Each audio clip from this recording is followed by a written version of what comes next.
Yo, what's up, guys? How's everybody doing? Today was my first day back to school. I had one class today at 10:30. I was only there for 20 out of the 50 minutes because if anyone has ever gone to college before or is in it now, first day of class is always syllabus day. So I got home from work an hour ago. I'm ready to maybe cringe at these predictions. So hopefully they'll be better than last week. Last week was a lot of hate on pudding. Hopefully that's not the same this week.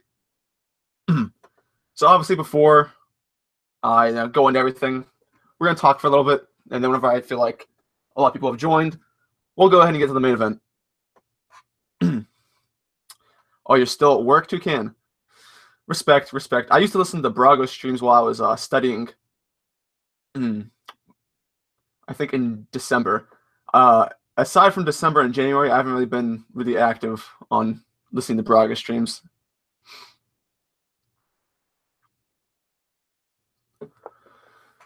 Oh. I'm going to hit the books. Actually, I don't know about you guys, but the way I always study is I barely ever actually study. I do the bare minimum. For me, it's like my experience with school is like I never really have to study that much, but I usually get pretty decent grades. Last Brago stream was dope. Yep, that was a pretty cool stream. I hope there are more streams like that. I would like to join more and talk more because I know that they're all really good people. I just don't like to talk about power scaling stuff. Yo, what's up, Cold Killer? Yo, Cold Killer, you're in a lot of these streams. I should probably like to mod you. You're pretty loyal. Yo, what's up, Aslee? Pudding will obviously Pudding will try to shoot Nami from above, but Sanji one-shots her. I don't know. Going into this, guys, I don't know how people are going to justify that Pudding is still evil. I don't know if we're still going to see it in these predictions. Maybe the people who hate Pudding will still try and make that an agenda. I'm cheating on Dr. Pepper. Well, I don't have any Dr. Pepper in the house right now. I had a cherry Coke today while I was going to work. But this is just water. Mio, put me in a water. I have a regular one right here. That's one of my drinky drinks.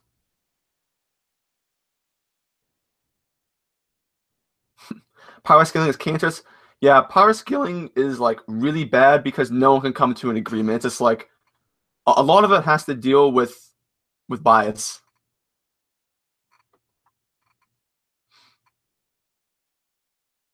Yo, what's up, Landry? How's it going? Did you have a good day or night wherever you are? Yo, Gambia in the stream. Yo, what's up, dude? Zaymon, how we doing? Hey, what do I think about Joy Boy's latest video? Oh yeah, actually, I was listening to that on my way home.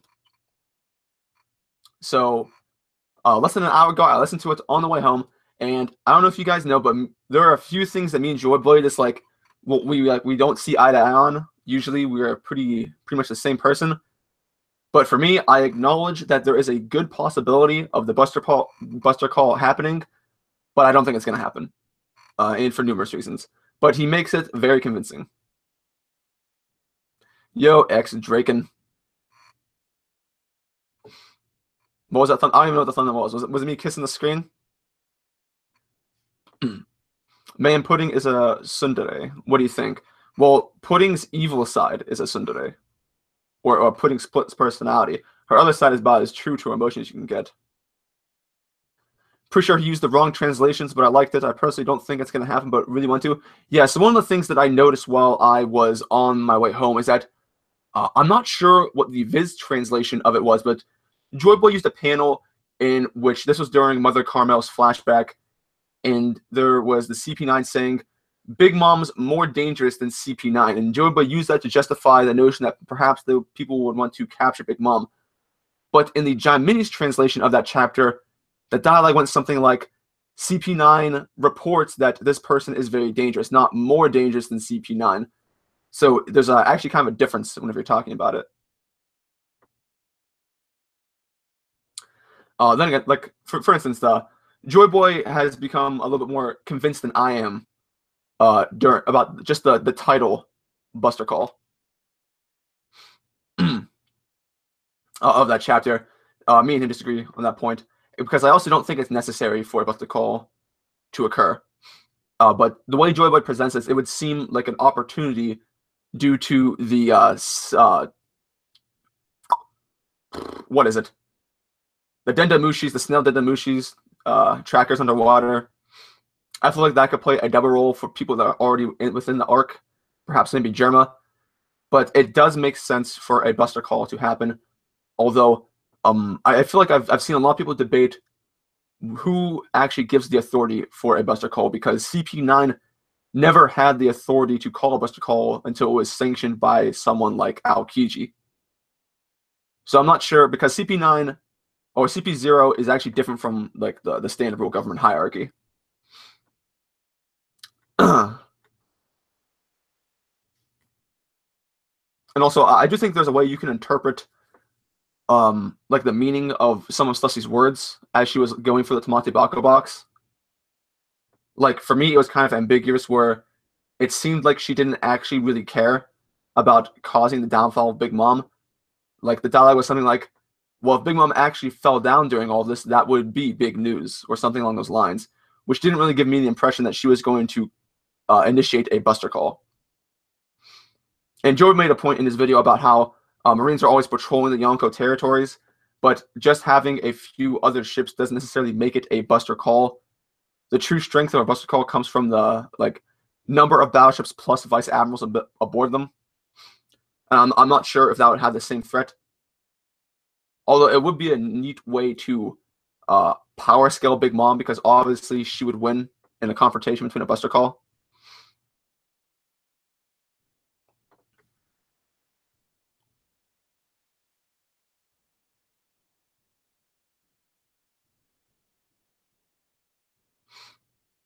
Yeah, that's cool, Clifton. Hopefully you like it.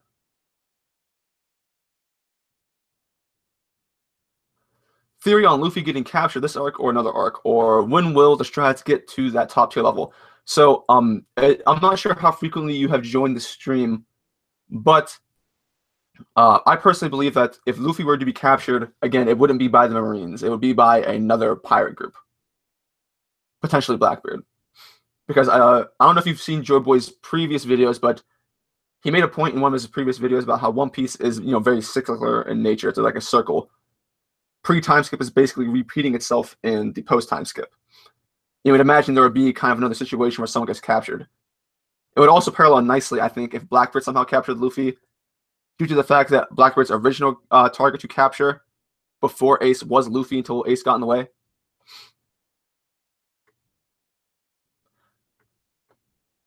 What if Coin is dead as Green Bull and Chapter 4? Could the Buster Call introduce Green Bull? Maybe, but admirals aren't necessary for Buster Calls. If you notice in the previous Buster Calls, the one on Ohara, Aokiji wasn't actually an admiral at that time. He was a vice admiral. And there were no, at least as far as I remember, there were no real admirals at that time.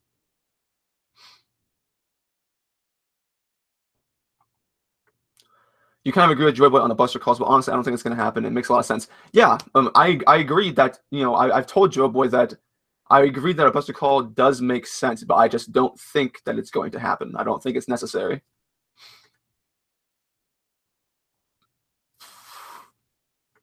What's my stance on all of the hate and salt on Oro Jackson recently?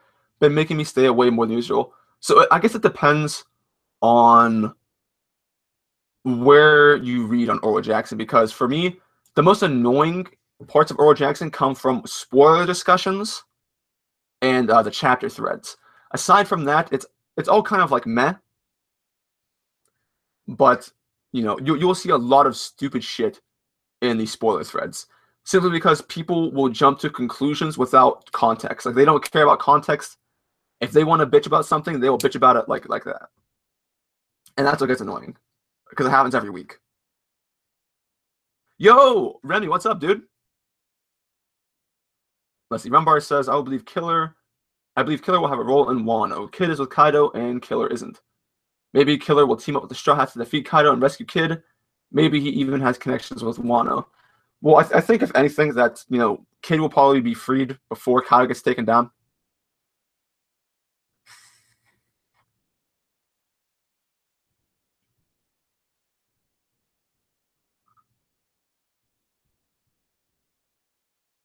Yo, Nicholas, yeah, you don't have to comment if you don't want to. You can just listen and chill.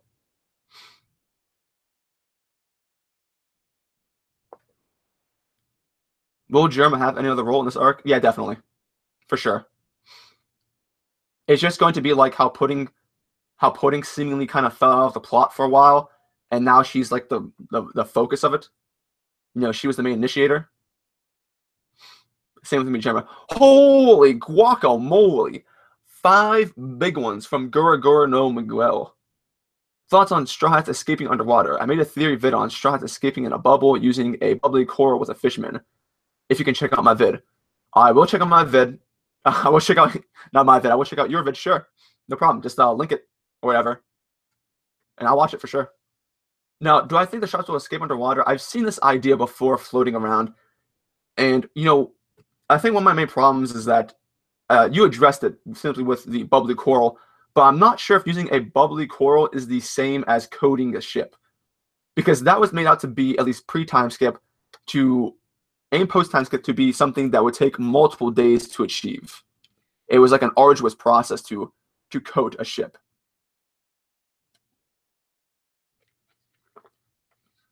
Now, I'm not sure if a bubbly coral will have the same effect. I mean, I guess you can imagine that it would, but I don't know. I definitely think it's a good possibility. But I think a lot of people might consider that anticlimactic because it would kind of avoid all of the drama that could happen, which is something that you kind of want in an arc, is lots of high action. Are they going to make it out kind of thing? And I don't know if anyone will be able to chase them underwater per se. But thank you for the donation. You're a very kind person. Which One Piece manga translation site do you recommend? So I know a lot of people, like for instance, King of Lightning, Roger, and Sawyer all heavily prefer manga stream. I hate manga stream. If I were to give you any advice, I would say watch Jaimini's Box. Jaimini's Box is where I go to every week. If I can, I usually like to wait before I make reviews, simply so I can see their translation of the chapter. Unless I know that it's kind of like, it doesn't make a difference. Did I see Red King Ragnar's video regarding Katakuri and the Will of D? I have not.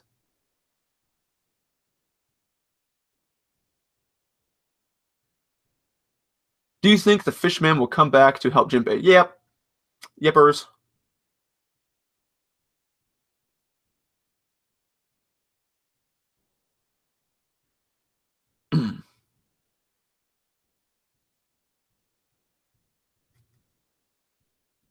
Is there going to be a break after this week's chapter? This will be the 3rd chapter in a row, right?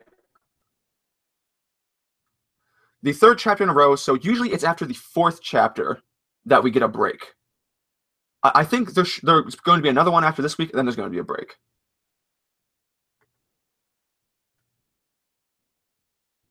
Do I think Luffy's bounty will go up after Whole Cake Island?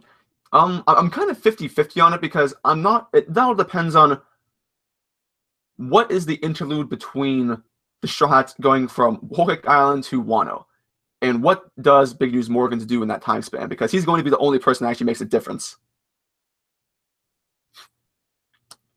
Yeah, manga streams translations are weird sometimes. Yeah, they are definitely really weird. I can't say I'm a fan. They usually have some really weird dialogue. Something that you would not suspect. Yo, Hashoku, what's going on, dude? How have you been? Ever since Katakuri was revealed, I've been dying to know what he looks like under that scarf. Perhaps a fishman or some other race. And so I always had this headcanon, and I really don't have anything to back it, but I always thought that it would go along with the other injuries present on Cracker, that these were scars received from fights with another Yonko. Perhaps since Big Mom seems to have a history and knows that Kaido is a thing and seems to be hyping up Kaido, except perhaps she has had a run-in with Kaido's crew and that everyone injured each other, like the commanders and the calamities injured each other in battle. And that's where those scars came from. But there's really no like evidence. I would not expect Fishman though. I feel like that is something Oda already introduced with Jack. I don't know if he would do it again.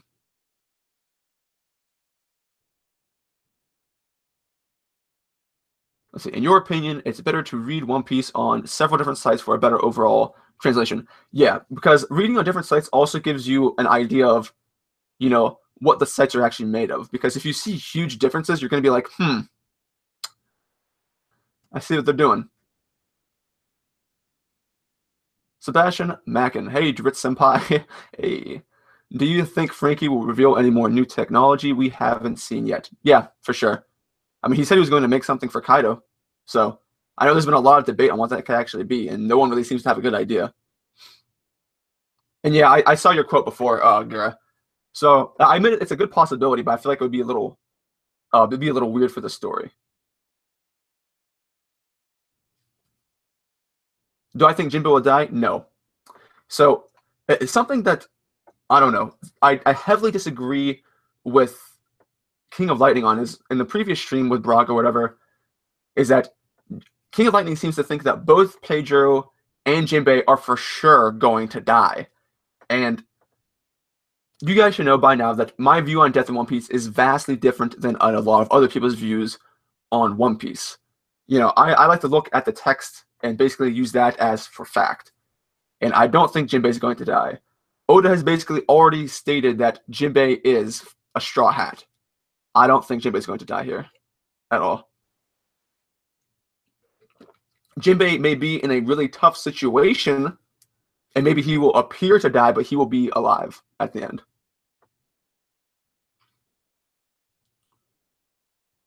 Is there any samurai or historical context with bulls in Japan, like the trigger?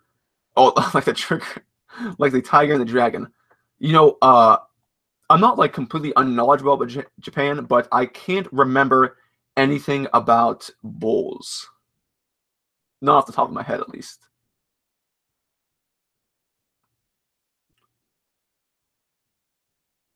Oh, Layton, yeah. It could just be a troll for Oda to reveal during an SBS. Layton O'Day. My dude, King of Lightning, said in a recent stream that Marco is low-tier Admiral level. What do you think about his power? Low tier? What does that mean? Low tier? Well, here's the thing. A lot of people think that Marco is actually Admiral level, and I don't agree. I think that the Admirals are above the first commanders of all the Yonkos, basically. That's basically where I stand. I feel like you got to put a lot of respect on Admirals' names. They are definitely some of the strongest people in the series. But it's not like it would be like a really easy fight or anything between like the first commander. Because if you think about it, Akainu was able to easily go through the Whitebeard pirates, and he had a 10-day battle with Kuzan. And Kuzan's mad powerful. You would assume that someone like Kizaru would kind of be on that same level. Is that they're no joke. They're the reason that they're the strongest people in the Navy.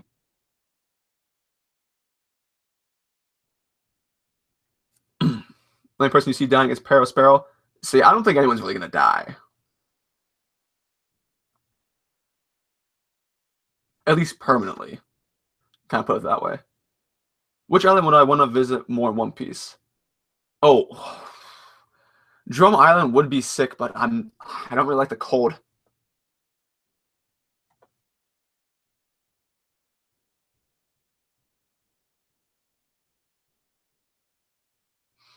I wouldn't want to go to Alabasta either. It's really hot. Way too hot. Some tropical island.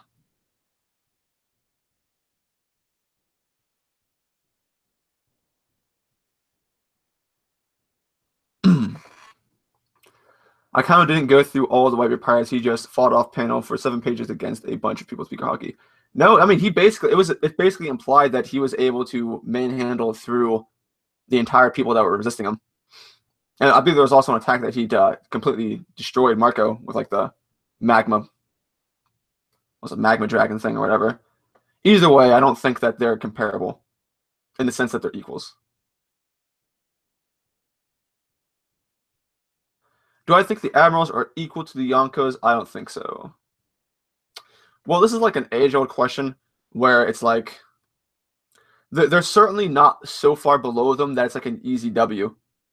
I feel like you can notice that much between the fight between Akainu and Whitebeard, since it's basically implied that, you know, due to the emotional attachment that Whitebeard had with Ace, he was able to push past all of his injuries to defeat Akainu. I'm not sure if that would be the same with every other Admiral, though. But generally, I would probably put Admirals a little bit lower than Yonkos. Simply out of respect.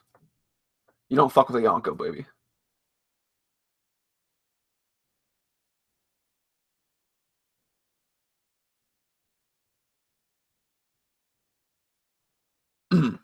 Marco getting pushed back was filler. No, I'm pretty sure there's a manga panel of it because I only remember it from the manga. The Savior. Yo, Drit, sup, bro? Doing all right. What are your thoughts on the Will of D and the bearers of it being the enemies of the gods, aka the devil? Do you think that Luffy's ancestors were the ones to create the devil fruits? Well, I think that it could potentially be the reverse.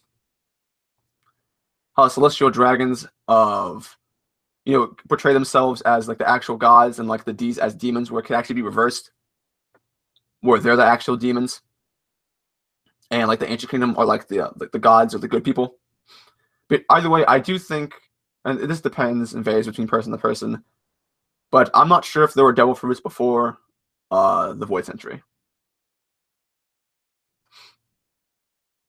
I think that they might have been created as a result of the Void Century. Have you heard of the theorist called Gear 5? He is really good. I have seen some of his videos recommended, but I've never actually clicked on them. But, so anyway, guys, I've talked for a little bit. I am going to read the shit. So, get your goggles on, boys. We going in. All right.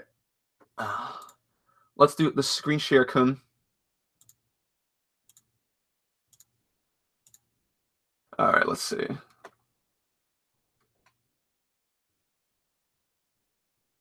Let me know if it looks fine on your screen.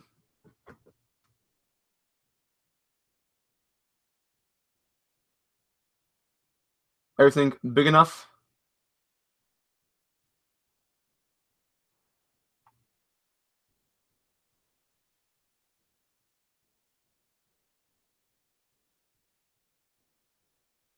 Looks great. All right, cool beans. All right, guys. So last week, it was kind of there was some pretty bad predictions, but at least from the depths of the page, there seems to be a lot more predictions this week. And I don't know if they're going to be as biased. So let's get on to the first prediction. Flower. So last week, Flower was an individual that completely hates pudding. Let's see what they do this week. Titles. Oh, Germa Strikes Back. I see that reference. Cover. Sai and Baby 5 are welcomed by the inhabitants of Kano. Starts off. Big Mom is still raging. Suddenly she is hit by a... Suddenly Big Mom is hit by a giant laser. All right. All right. Everyone is shocked. Big Mom is stunned by the explosion and stops. A small part of her skin is burnt. Holy God, dude. No way. Jinbei, that's the Germa's technology. What are those guys doing? Is this person really going to try and hype up Germa to the point that they can actually hurt Big Mom? All right. Nami, Sanji's family. Okay. Countless of German soldiers invade the island, given the order to strike everyone down aside from the Straw Hat crew. Many foot soldiers and weaker crew members of the Big Mom Pirates have been taken out in mere seconds. Okay. Scene switches to the Germa infirmary where Judge is being treated. All the siblings have already recovered and are ready to strike. Oh, Jesus. Reiju, where are you going, Ichiji? Ichiji, I'm a part of the royal family. Don't think I will leave this island without making this guy Katakuri pay.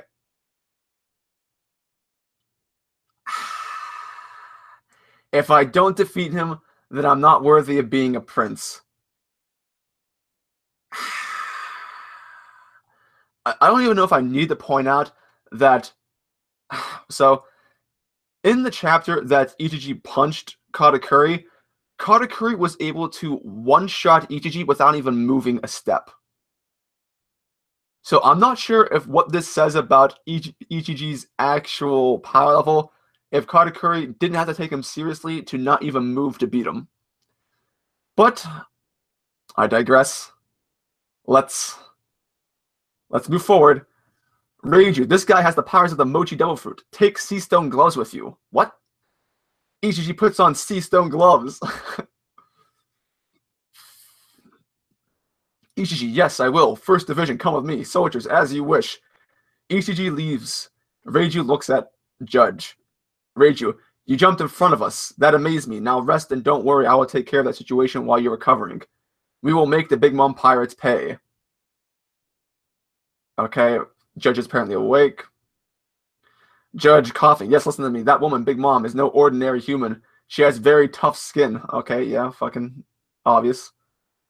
It is not possible to damage her by using regular weapons. How should we damage her then? Don't worry, take my laser. Don't worry, I have the means to hurt her. Here, take this key, my daughter. What? No, I don't. Is this the way Flower interprets the interactions between Reiju and Judge? All right. What kind of key is that? In the cloning room, there is a secret door. Behind that door lies my porn stash. Use that to defeat Big Mom, the Germa's ultimate weapon. The reason why Germa was once so powerful and the reason why the world government wanted to destroy us. Reiju is shaking. Oh, man. This...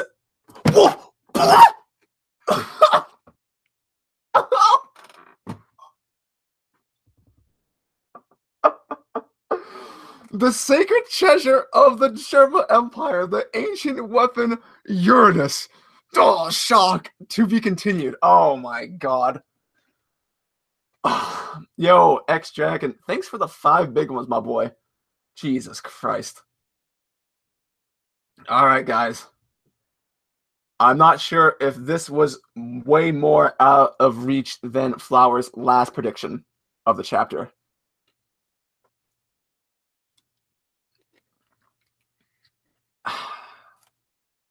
What the fuck?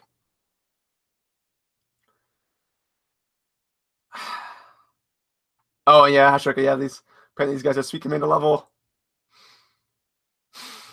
So this is obviously reaching of the highest degree. But let's go back to the beginning and dissect this. What's unreasonable and what's reasonable? I'll get into the fallacies as well. Big Mom's still raging. That's obvious. Suddenly she is hit by a laser and then gets injured. That is basically, there's no way, because from everything we've learned about Big Mom, there is no way that a laser is going to hurt her when everything else she has ever faced hasn't been damaged. Like, she hasn't been damaged by it. This is hyping to the highest degree. This tells me right away that this person is basically a pudding hater and a Germa fanboy. That's completely unrealistic, especially given how fodderized all of the Germa siblings got by Big Mom. All right. Also, I'm not sure how Jinbei would know that's Germa's technology. Why wouldn't someone else point out that that's Germa's technology? Jinbei, from what we know, doesn't really have an intense history with Germa. I'm not sure why he would be the one to point that out. Also, if there was an attack between the soldiers of Germa and the soldiers of Big Mom, they would basically be equal because they're soldiers and they're basically, stupid. They're not super powerful. All right, so, and then we get to the part where this person obviously puts, I don't know why, given everything that we have known and everything we have seen, is that Katakuri is leagues above Ichiji. Ichiji is probably not even near Luffy. So that should tell you right away that this person actually thinks that there should be a rematch between Ichiji and Katakuri where Ichiji wins by having sea stone gloves. Even if Ichiji has sea stone gloves, that would not put him on the same level as Katakuri.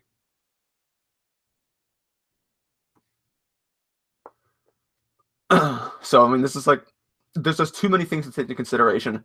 Is that from all of the portrayal of Ichiji that we have seen, Ichiji is not on the same level as Katakuri. They are not Sweet Commander level. And Ichiji, from what we've known or what we have seen, wasn't particularly butthurt about getting shit on by Katakuri. So we have a direct, direct contradictions to what my beliefs are. So let's get down. So again, I do not think this is how Reiji would interact with Judge given everything that's happened. And then we get to this bullshit. If Germa had Uranus, an ancient weapon, why the fuck is it sitting behind a door in Germa? Why does Germa have that? What do they actually think Uranus is? This person is making Uranus out to be like it's some actual type of technology, as opposed to like the lore. So it's something I heavily disagree with. And another thing is that if you check out everything within the story, is that whenever we get to Uranus, we're probably going to have some background information of what it's going to be. As in, like, if we already knew what Uranus was, then what was the point of getting the poneglyphs from this arc? What was the point? If we aren't slowly building up to what Uranus actually is, why introduce it here in this arc against Big Mom? And this person makes it seem like Big Mom's actually going to be defeating this arc, which tells me that this person is pandering. This person does not have the greatest, should I say, grasp on what is actually the purpose of this arc, which I feel like a lot of people know, but they refuse to accept. So already from just a base standpoint, I don't think this is going to happen. But I'll give them an A for effort.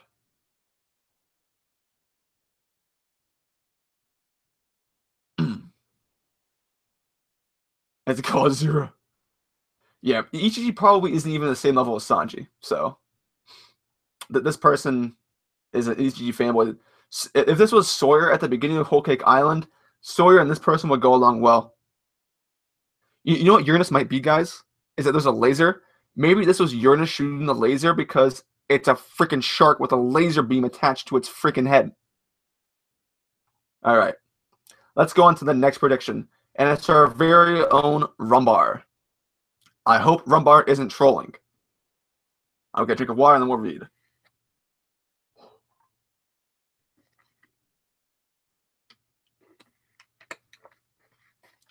Title, Lies.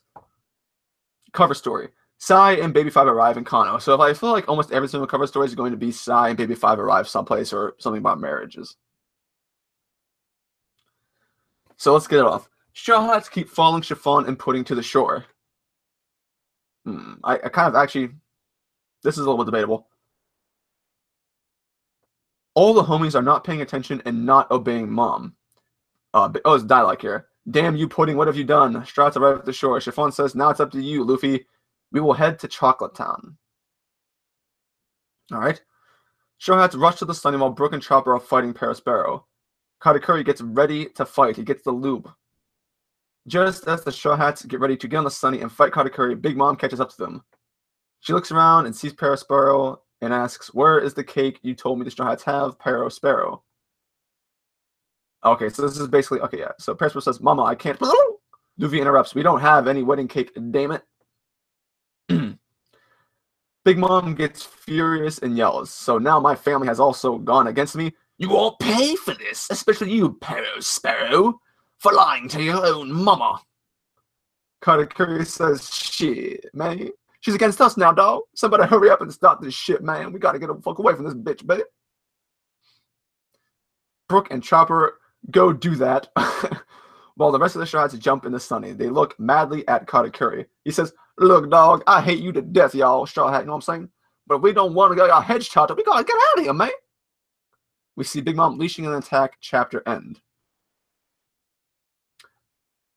Alright, so let's dissect this from the beginning.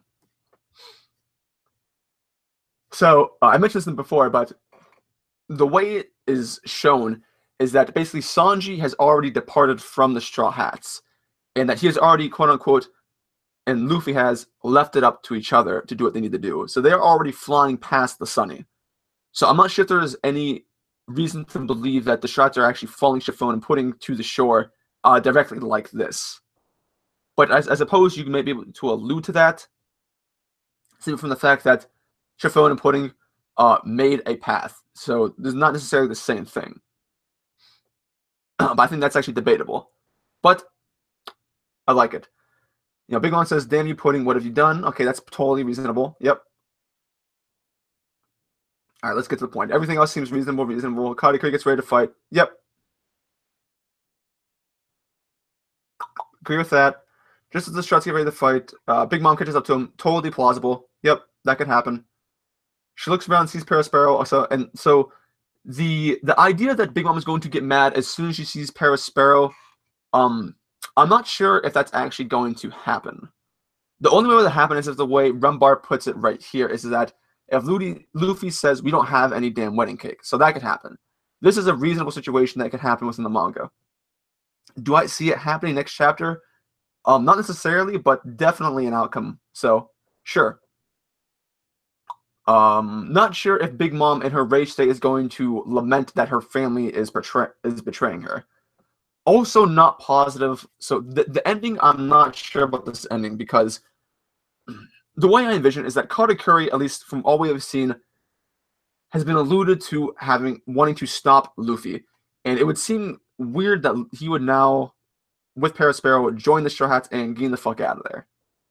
But I guess the way you can justify this is that the only way that Big Mom is going to be held off while the Straw Hats make it to Chiffon and Pudding is if someone as strong as Katakuri is there to hold off Big Mom.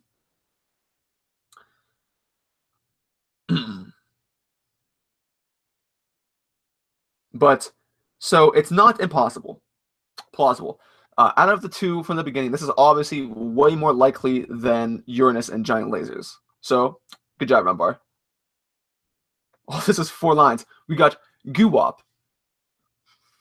No title, no nothing. Big Mom uses 2 to 3 more attacks that miss.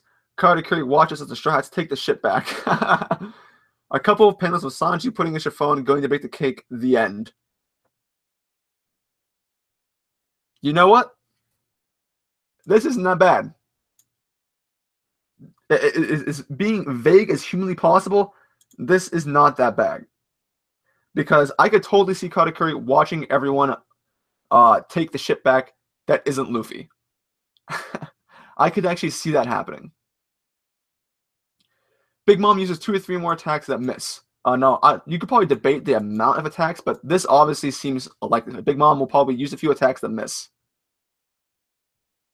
A couple panels of Sanji putting a Chiffon going to bake the cake. This is also probably likely. We might see this, actually. And then the end. You know, there's obviously a lot of things that are missing in between, such as the finer details, but as far as an overall structure, this isn't that bad. And there's really not much else to talk about other than that.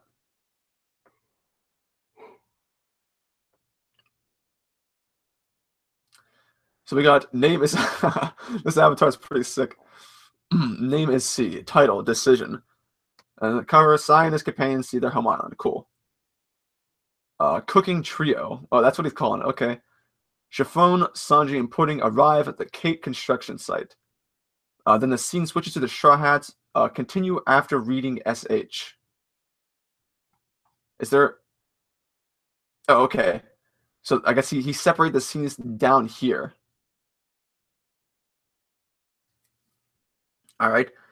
Katakuri and Perospero say that they got bored and finish off... What? Finish off Brook and Chopper. Straw Hats nearly arrive at the Sunny, but then Chopper and Brook fly towards them. Katakuri and Perospero show themselves and tell them that they can't escape anymore. Then they hear Big Mom scream for the birthday cake. They turn around and see her greedy face. And then switch back to the cake trio. Okay, we'll go up here. Of course, okay, this is memeing, whatever, don't care. Pudding explains everything. That they need teamwork and, okay. Big Mom Pirates talk between themselves, ask opinions. Some say that they don't matter as long as they are safe. Some say they prefer getting killed by Big Mom. Wait, where's this going? Wait, what? This is kind of losing me, but alright. Sorry, Pudding, but now we will finish them. By the way, you three are now our prisoners. Now work. Pudding makes an emotional speech. Everyone becomes silent and starts working. Chapter end. Ugh. Ugh. Nope. I don't know about this one. Well, anyway, I like how this guy refers to this as the cake construction site. We gotta go back down to this. Katakuri and Perospero get bored and finish off Brook and Chopper. Not sure if that's gonna happen.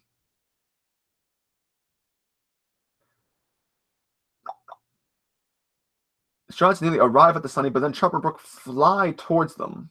I guess this is them getting thrown off the ship or something.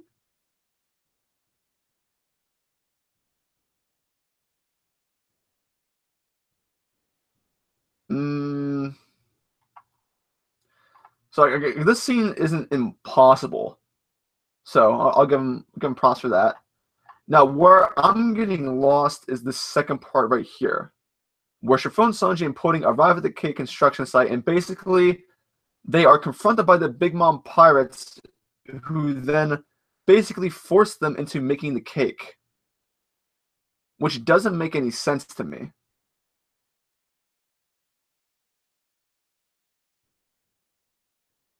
I'm not really liking this one. Oh. All right. Oh, you guys talking about Chiffon's dick sucking abilities? All right, let's move on to the next one, boys. We got. I see this news name Ecchi. Ecchi Hentai Baka. Title Ambush. Sai rises, yeah, same as everyone else. The Straw Hats keep going to the Sunny. Big Mom still follows them from behind. Okay. The cooking trio are still on their way to the cooking place. The cooking place. Then we will finally have an insight on the Germa again, who are on their way back to the ships. Okay, cool. The Germa are being followed by the Big Mom pirates. Judge has still the serious interest from Big Mom's attack. Okay, cool. All reasonable. When they arrive to their ships, Judge gets a medical treatment for his diabetes. Meanwhile, the Big Mom pirates get close with them, and they have to set snails to. Just this wording sounds hilarious. Meanwhile, the Big Mom pirates get close to them, and they have to set snails, then try to escape.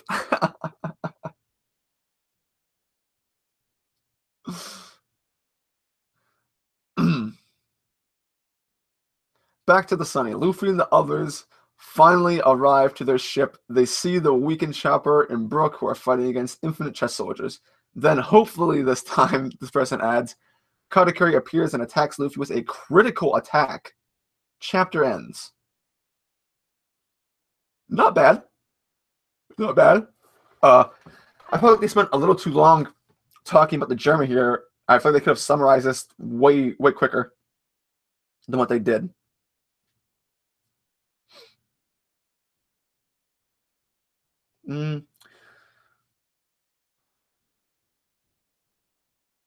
Listen, guys, you've seen Chiffon's lips, all right?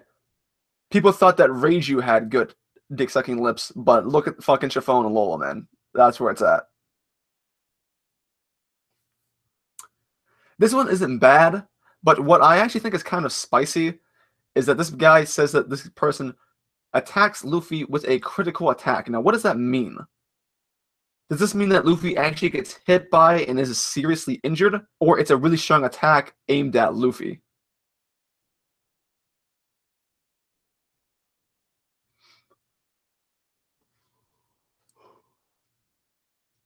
All right. Oh, okay. Average, I'll say, for this chapter. Still no pound yet. Waiting for my boy. We got Tayab Khalid. All right. Title: Jinbei and Luffy's plan. Cover. So, okay, I'm like, all these covers are the same. I hope these people make something different. Although this is probably what's going to happen. Big Mom keeps shouting wedding cake. Yeah, I admit. She'll probably say that. She looks at Zeus as he follows Nami with hard eyes for more thunderclouds. Already kind of disagree with this.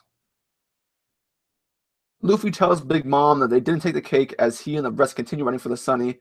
It's not far off now. Okay.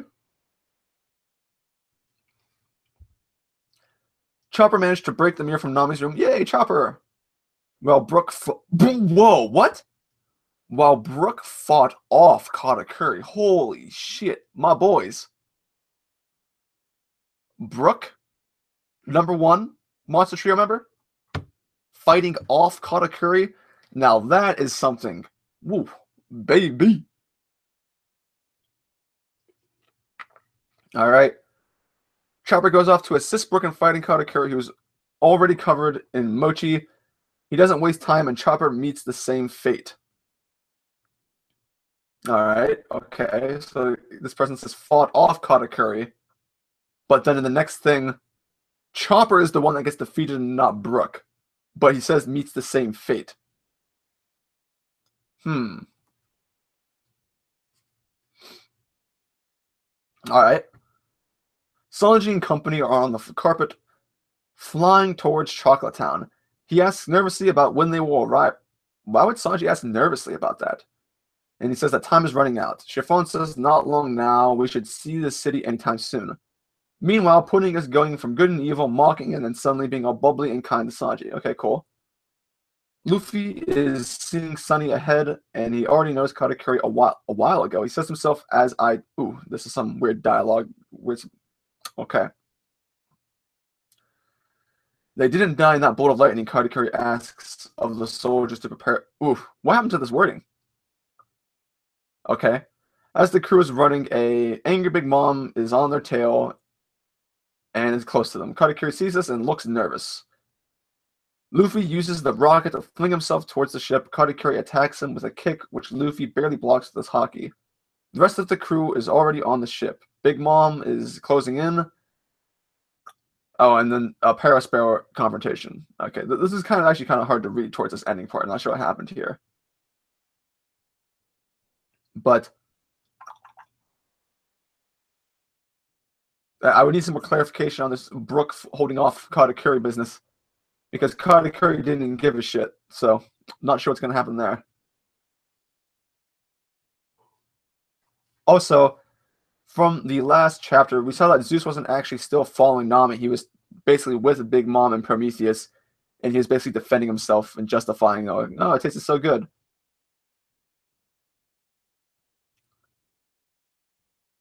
I do agree that we'll probably see a couple scenes of Sanji just flying on the carpet with everyone. I don't agree that Luffy had already sensed Katakuri on the ship. I think this will be a kind of a surprise thing where like they see fighting and it's kind of like a what? People are on the Sunny. Gotta defend it. Now, I'm not sure if Luffy would rocket himself to attack Katakuri. I feel like Katakuri would take that opportunity to basically pwn Luffy.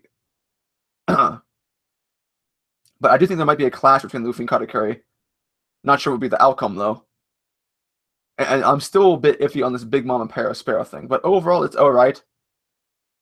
It's kind of slow, but it sets stuff up. I feel like there are a lot of things that could be missing from this because in each of the chapters, there was a certain thing in each chapter that set up another part of the arc. And I feel like this is missing that.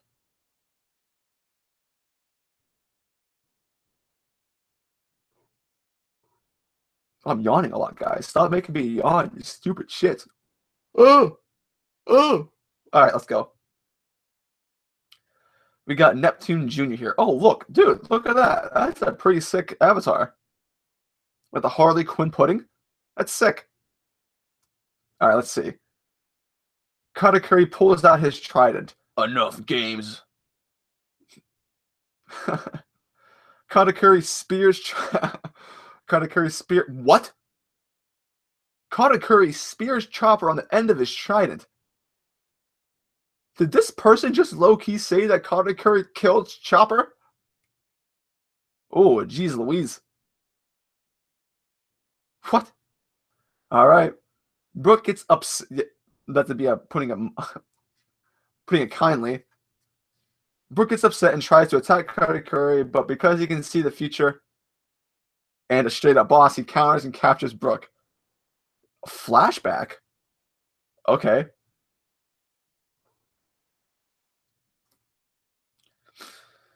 Brule, Brother Katakuri, please beat those guys up, and also the skeleton has a copy of the poneglyphs in his head.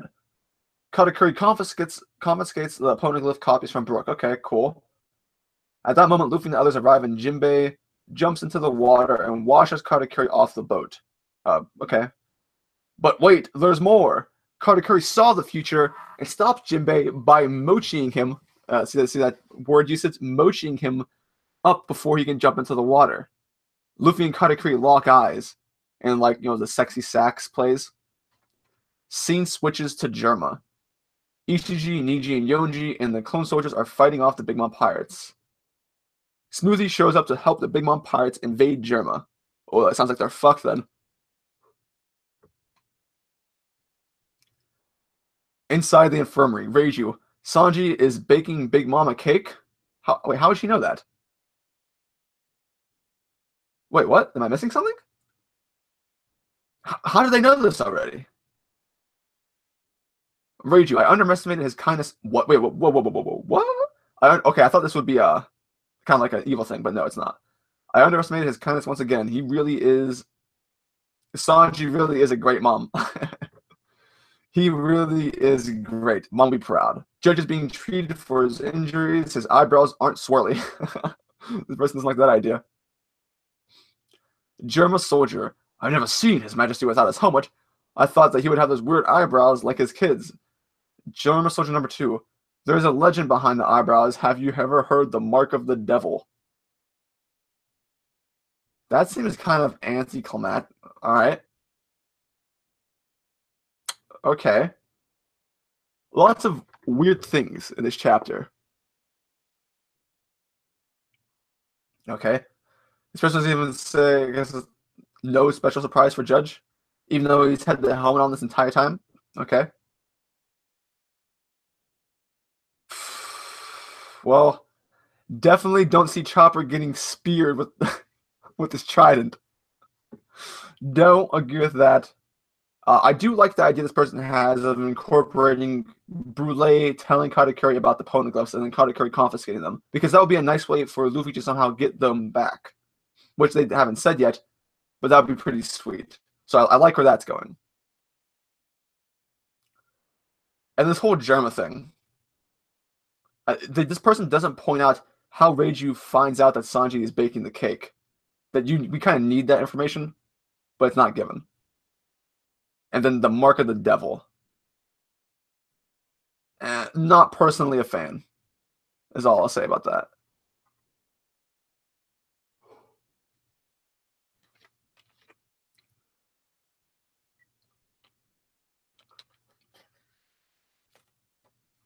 All right, boys. I wonder if we're going to see our meme master, Rufy, in here. So you got Nightwing. All right. We've got a cake to bake. Okay, Big Mom's wrath climbs up to another level when she realizes the seducing woods have been sabotaged. Pudding. She seems to spit between her... Alright. Chopper tries to head for the mirrors. Parasparrow intervenes before he can smash it. Not so fast, little reindeer. Chopper looks at him, determined. Seems like little reindeer will finally fight. Okay. Chopper versus Parasparrow. Alright. Katakuri stands up. Brook, slashing through Biscuit soldiers, asks, "You finally decided to do something?" And Katakuri doesn't answer. He seems concerned. How, he thinks. Those attacks should have decimated them all. Wait, what? As he climbs on the edge of the sunny, he can see... Oh, okay. He can see Luffy and the others heading straight at the boat. Just like his observation haki told him shortly before. Young man, says Brook, you should. Oh, where is this going? You should learn to never turn the back on a warrior. To turn back to a warrior. But after saying that, he collapses. Right after saying that, he collapses. Katakuri knocked him out. Somehow. Okay. You were defeated ever since you saw me, skeleton. Oh, poor Brook, dude. He uses his observation haki to observe Chopper and Perospero. Perospero seems to be winning. I'd help him, but there's something far more urgent coming. To himself, looking at the rest of the crew running. Besides, Perospero should be strong enough. ... Luffy stares at Katakuri, and Katakuri stares back. And the red string ties them together, and they just fuck on the spot. Meanwhile, what is it, Sanji asks Pudding. Why are you smiling? Personality switches, you idiot. It's nothing. I am happy, that is all. Oh, so we're getting two things. Okay.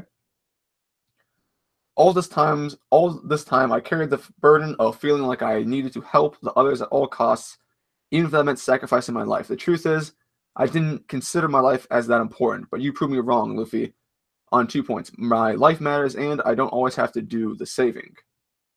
This is actually a pretty cool piece of dialogue that I wouldn't mind seeing. That's pretty cool dialogue. Luffy and the others have come. Ooh. Brook and Chopper will be safe. We, on the other hand, have a cake to bake. They quickly arrive on Chocolate Town. I'm not sure about that.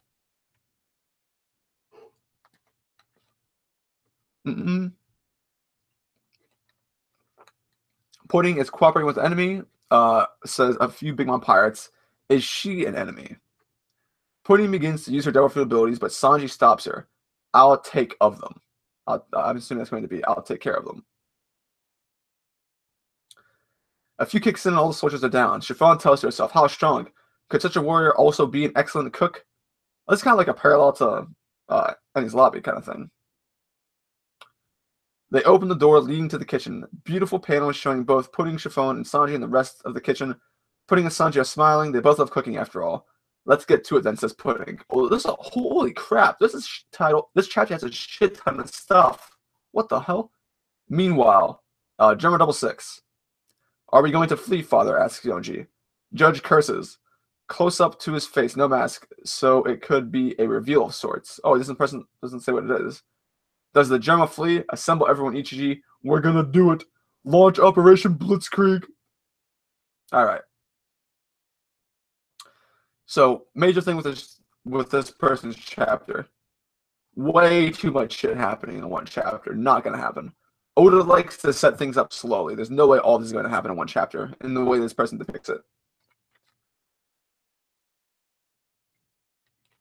Although realistically, if this was 100% of the chapter,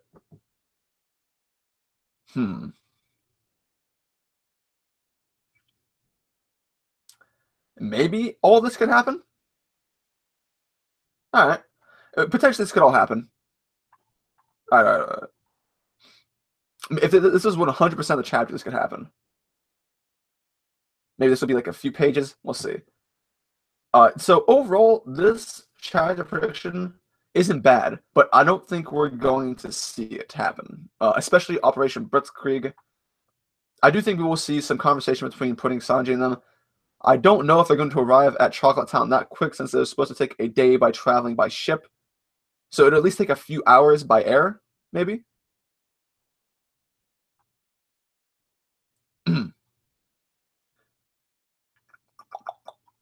Let's see what else happened here. Chopper versus Perospero, that'd be kind of hype. And then, so overall, actually, I think this chapter prediction, if you take it at face value and for 100%, and this is everything in the chapter, then this is probably the best prediction so far, I feel like. I could see all of this happening to some degree. Maybe not some of the dialogue that Katakuri says, but just the entire situation could happen.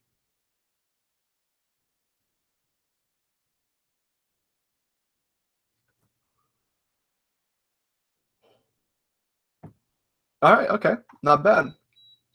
Oh, geez. We got our boy Cardboard Spectator. So he titled this chapter Katakuri's Foresight. Probably should have labeled that Katakuri's Foreskin. Am I right? Okay, let's see. Straw Hat crew realize that their ship is taken over and see Brook and Chopper fighting. All right, all right.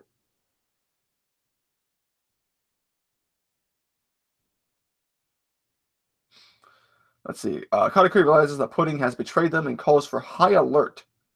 Chocolate Town and assigns Daifuku to. Oh, I see where this is going. Parasparrow, out of fear of Big Mom, wants to escape through the mirror world, but Katakuri says they need to take out Luffy immediately. All right. Katakuri sees Big Mom approaching them and calls for reinforcements to take down the Straw Hats. He plans to escape through the mirror world once Luffy is taken down. Tamago and Amonde, along with hundreds of soldiers, enter the scene, and the soldiers keep coming continuously. Okay. Luffy notices that they're trapped and orders his crew to help defend the ship while he holds off Big Mom.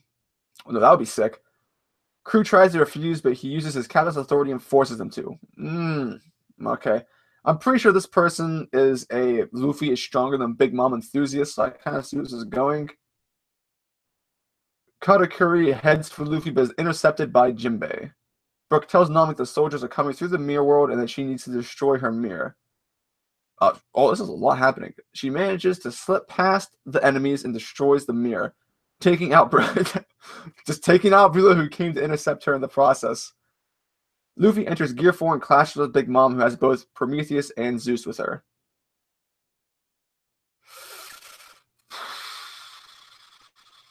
So there's one thing that I've always kind of disagreed with, and I noticed a lot of people were advocates of this during the stream with everyone a few days ago, is that everyone wants a Daifuku and Sanji rematch, and I don't think that's necessary for the plot. But this person seems to be setting up a Daifuku showdown, which is cool. That's fine. Let's see what else. Where do I find flaws here? Oh, this is where the major flaw is, where basically Luffy assigns everyone to go onto the straw. Oh, Remy, you leaving? See you, dude. Catch you later. This whole Luffy versus Big Mom confrontation where he forces everyone to basically leave him behind. So it's an actual 1v1 to hold off Big Mom. I don't think that's going to happen. This person really wants Luffy to be like the center of attention and like fighting equally with Big Mom in Gear 4, which I don't see happening. Aside from that, not too unrealistic. It's possible.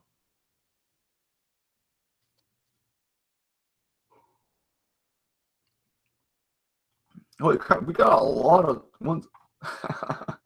This makes me laugh every time. Let's see, we got The Beast. Title, The Prodigy Cook. Pudding's group reaches Chocolate Town and starts making the cake. Okay. Sanji shows off, which makes Pudding and Chiffon extremely impressed. Chopper or Brook break Nami's mirror to stop the reinforcements. Luffy and company arrive at the Sunny. Katakuri and Parasparrow are surprised that they made it. Luffy and Katakuri clash while Big Mom is quickly coming from behind. Zeus seems to be on her side once again. Germa is shown. Good. This is a good prediction. Just vague enough where all of this can happen. I like this one. Pretty good. Although, again, not too sure about them actually reaching Chocolate Town right away. Considering I'm not sure how Oda plans on handling the time it takes to get there.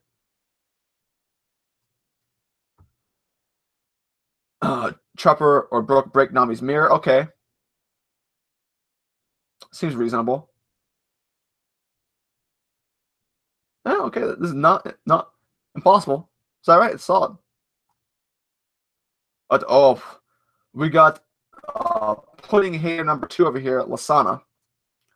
This chapter is entitled Fight Over the Sunny. Yo, see you, Raven.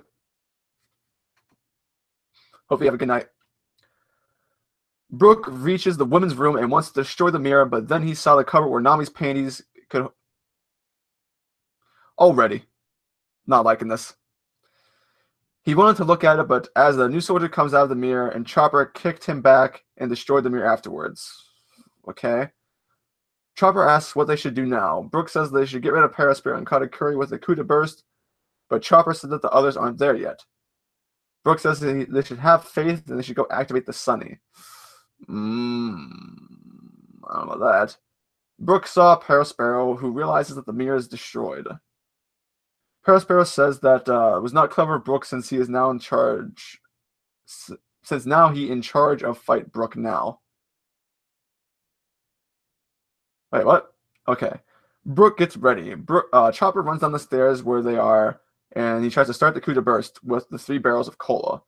Chopper hears some fighting sounds above him and wants to start the machine, but a fishman nearby him and tells him to wait a little bit longer. It's Aladdin. Okay.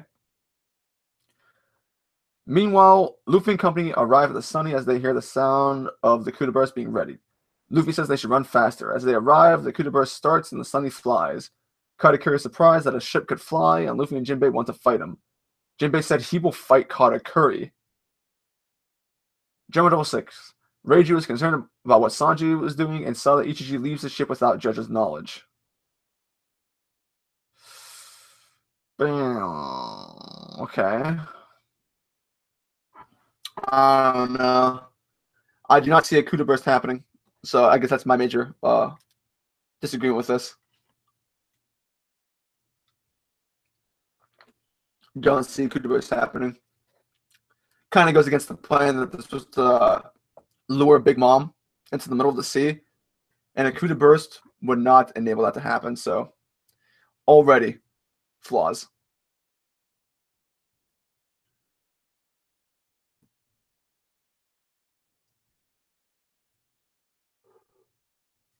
Also, don't think Aladdin will be introduced again this early. If that was indeed Aladdin, that was the Fishman. Well, that meh. This is meh. We got Jinbei 90.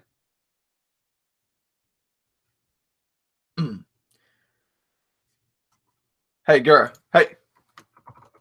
Gur. I read both translations. Slut. There we go. Chapter 877. Sweet Commander Katakuri. Luffy and company arrive to the Sunny where Brook and Chopper are having problems. Katakuri understands that Luffy may become a danger for Mama and attacks him, but Jinbei intervenes to help. Cool. Pedro joins Brook and Chopper against Perospero, but enemies continue to arrive, so Brook sneaks to Nami's room and breaks the mirror. Alright.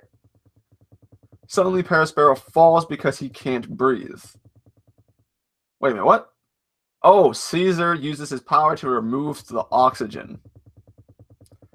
Mama is arriving with some of her crew members, but something like a UFO appears and attacks from the sky. It's Germa 66.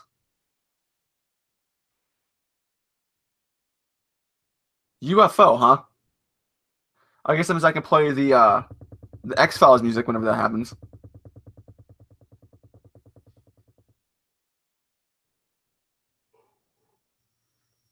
Let's see. What to say? This is okay. I wouldn't say I'm a fan of it. Hello, Mr. Cricket. Stop that. Shut up.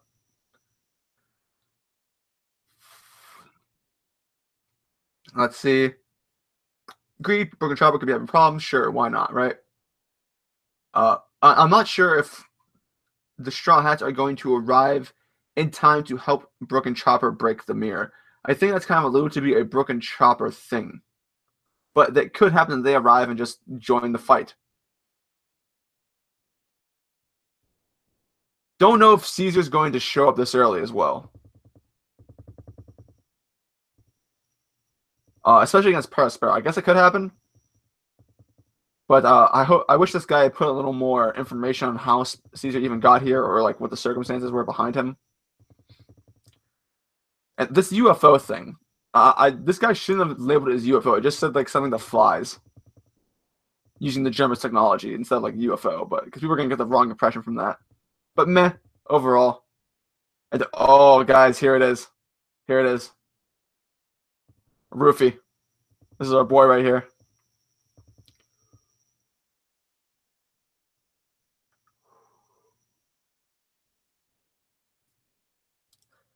Title, Candy Wall. Sai and Baby 5 marry each other. The Sunny. Brooke tries to enter Nami's room, but Parasparrow creates a candy wall. Chopper, is this candy? Parasparrow, yes it is. It's the best in the world and it will be your death. Chopper starts licking the wall. Brooke attacks Parasparrow. In the air, Pudding has again some schizophrenic attacks. Chiffon, Pudding, what happened? Sanji, she handled the act like an evil girl for your mother for years, and the role she played became a part of her. Chiffon, how do you know? Sanji, I feel it. Beige's ship is in the water under them. Okay. Beige shouts, Chiffon, are you okay? Chiffon, Beige, what are you doing here? Beige, I'm here to protect you, bitch. Is Sanji with you? Why would he? Okay. Chiffon, yeah. Beige, Black Leg, tell your captain that Big Mom pirates locked up the entire archipelago. We can't break through the blockades alone. Sanji, we should have expected that. Oh, here we go. Where's the ass pulls? Germa, we see Ichiji preparing the army for an attack on Big Mom's blockades. Niji prepares some special weapons. What? What the fuck? Why? Why would Niji do that? Yonji is in the infirmary with Judge. Reiju watches them through a half-open door. What? Why would she need to do that? Reiju thinks, Father, you jumped in front of us and risked your life to save us. It seems like there is still good in you. Not sure if Reiju would think that. Reiju walks away with a bag. We see her flying from the Germa ship. That's it. I'm running away. I'm gonna go join Luffy and the crew. I'm gonna become their Nakama, and then I'll fall in love with Zoro. All right, Ruffy. Seducing woods. The trees move away. They run towards the coast. Big Mom follows them. Big Mom again launches some attacks on them. They are almost at the coast. Wait, what the fuck is this? Big Mom has changed targets to the trees in the Seducing Woods? What the fuck? Alright, underwater. Aladdin, can you see them? Fishman. Not yet. Aladdin, I hope we are not too late. Jinbei needs our help. Praline, they are coming. Do you hear this? That is the sound of my panties dropping. End. No break. Alright, so where to begin? I said this interaction with the mirror, okay, fair enough, that could happen.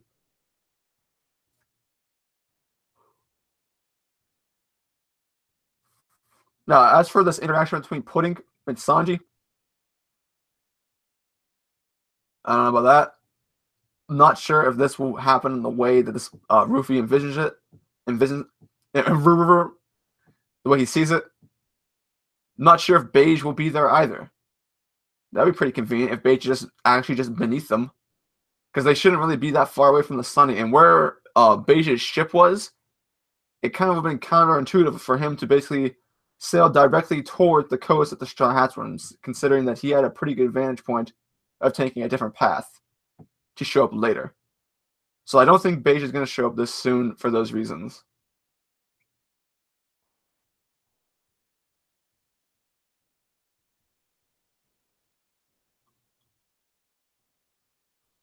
Also, not sure how Beige would know that the Big Mom Pirates locked up the entire archipelago.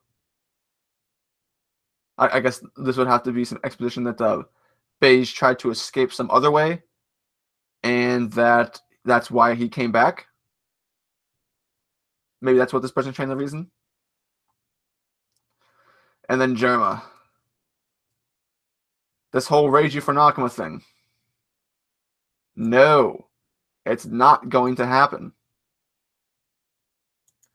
That I know people like Reiju, and Reiju's a really sick character, but she is not going to be a Straw Hat. No way. Everything else is alright. Holy crap, this is a long one. Alright. We got one from Luna OTP. A title. Katakuri makes his move. Alright, cool.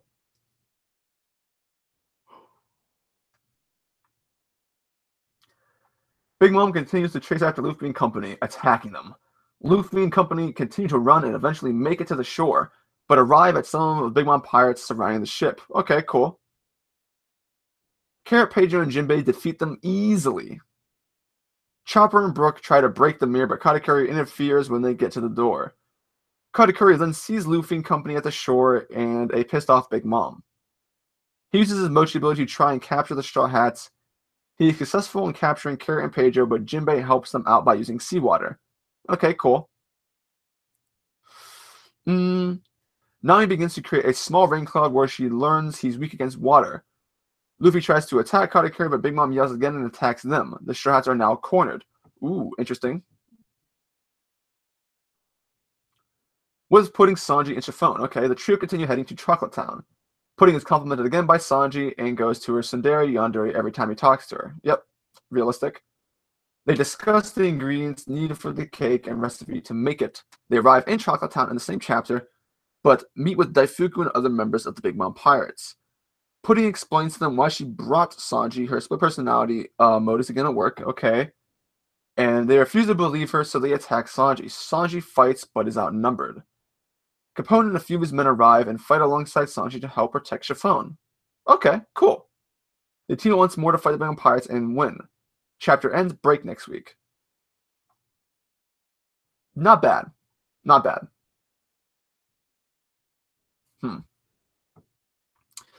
Let's some things I disagree with. I kind of like the idea of the Shrouds being cornered by both Katakuri and Big Mom. That's interesting. Not opposed to that.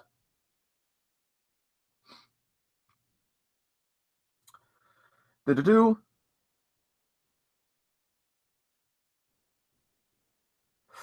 Daifuku thing could happen, but I'm not entirely dead set on it. But this all seems pretty solid, to be honest. It's alright. Moving on, we got one from Dark Snow. What the hell is that avatar? Is that the Joker or something? Alright. No title. Okay, let's see. The chapter begins with the Straw Hats finally making over to the Sunny. Oh, yawn. Pirate Sparrow and Katakuri are surprised. Chopper smashes the mirror. Jinbei explains to them the predicament that Sanji, Pudding, and Chiffon have taken. Okay, cool. After a little negotiating, Luffy and company decide they have to hold Big Mom off together if they're going to survive. I think they already kind of arrived to a plan, haven't they? An enraged Big Mom is coming over to them, and the pirates brace themselves but decide to focus on escaping to Chocolate Town. Sanji, Pudding, and Chiffon are on their magic carpet flying over the town. Okay. They see that the Big Mom Pirates and the Germa are at battle.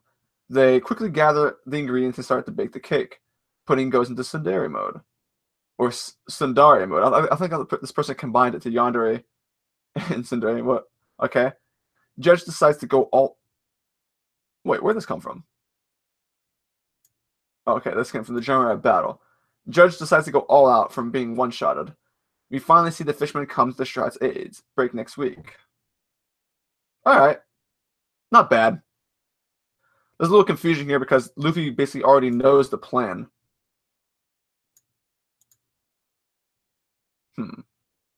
Alright, whatever. Rumbar, you double poster. You little shit. Alright. NRW22. Some French shit for wedding cake. Sai discovers his army has arrived too late for reverie. Ooh. Okay. That's cool. Katakuri and Luffy clash. Brook, Chopper, and Nami contribute to drive Parasparrow away from the Sunny. Oh, 3v1. Alright. Big Mom State gets worse and she wants to fight Katakuri, who uses all of his force against his mother. That's a pretty weird way to... So Luffy and Katakuri clash, and then this switches to Katakuri and Big Mom. Sanji, Pudding, and Chiffon appear with the cake. What? Well, they already made the cake. Pudding and Chiffon throw little bits from the cake to Big Mom. Sanji takes the rest and Big Mom eats it in one gulp. Sanji invites Pudding to escape with him. Not bad, but way too fast. My major complaint with this. Holy shit, this person has a fuck ton of dialogue. Politicus de is that Zach? We don't have any wedding cake. Okay. Blah blah blah blah. Open with Sanji and Pudding more dumb personality jokes as they arrive. Oh, this person's making their opinion on that known. Sanji's group is met with some resistance, Smoothie, Oven, and others. It's explained that Sanji is here to help. The Big Mom pirates reluctantly agree to help Sanji and not kill him, but won't guarantee us safety after the fact. Okay. Sanji enters head chef mode and Gordon Ramsay mode and takes complete control over the cake operation. Pudding swoons. Okay. Cut to the Sine. Brooke manages to break the mirror in Nami's room and takes a look in her panties drawers. Yo ho ho ho. Okay. Shortly after, Perospero captures and detains both of them, Brooke and Chopper. Katakuri still. Shortly after, Perospero. Okay, cool. Katakuri still looking out, knowing something not right. He sees the Straw Hats. Cut to Big Mom. Shit. Wedding cake now on top of. Wait, what? Cut to Big Mom. Wedding cake now on top of Zeus, Napoleon in hand, and Prometheus right behind. She's out of the snoozing woods and starts another attack. Okay, Mighty. Luffy turns and yells, "We don't have any more of your delicious cake, and even if we did, I would eat it." Cut to the Sunny. Perospero says, "This is the end. You should have left when I gave you the chance." Good. What? Nation. Big Mama's attack strikes Perospero, killing him. What? Now, and fulfilling Mama's promise to if he lied. Don't think that's going to happen. Brooke and Chopper clear the Sunny and prep it for escape. Go back to Luffy. Katakuri's in Luffy's way. Cuts to Brooke. I'm saying they're all set. Kuda burst. Oh, no. Gallon Cannon. Alright, chapter ends. Okay. I don't agree with the Big Mom pirates agreeing reluctantly part, but alright, whatever. Could be worse.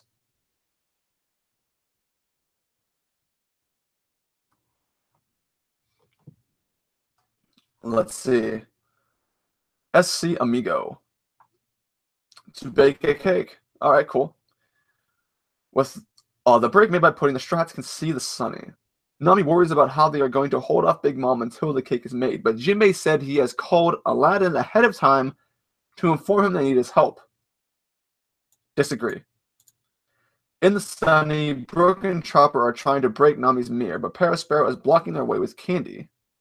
Okay. But as this happens, Katakuri senses the arrival of the Straw Hats and tells them to deal with them as he jumps off the ship to ambush them. But as Katakuri is about to jump down and spear Luffy with his powers, the Sun Pirates attack him with the water, breaking it up. As Katakuri muses on their preparedness, Luffy realizes he needs to beat Katakuri if they want to get the Sunny back. He goes Gear 4 right away. Gear 4 Luffy and Katakuri are fighting evenly. Ooh. But Big Mom catches up to them. Jinbei said with the sea behind them, he can fight off Prometheus, and Nami says she can distract Zeus once more. Elsewhere, the Cake Trio are flying to Chocolate Town. Sanji asks Chiffon what they need to make the cake and how long. She says the Charlottes should have the ingredients prepared, but it'll take some time to mix and bake. He then wonders if German 66 can lend some of their clone soldiers to help speed it up. So they fly overhead and see the kingdom under siege. Judge is still KO'd. Why would they go to German 06? Why would... okay. So Judge is still KO'd, and boarding assault led by Smoothie is pinning down the Vinsmoke. Sanji and Pudding team up to save them by having Sanji attack and Pudding to use her powers to distort their memories. Just as Daifuku is about to cut off Ichiji's head, Sanji lands a kick on his genie, sending him flying.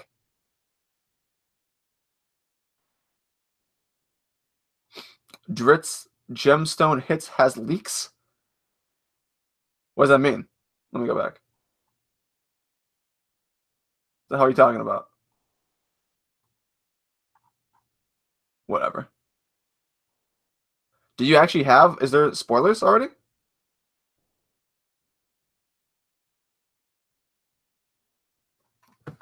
Really?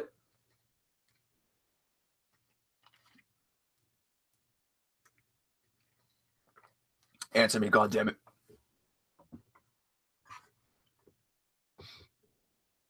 Oh, this was the last one too.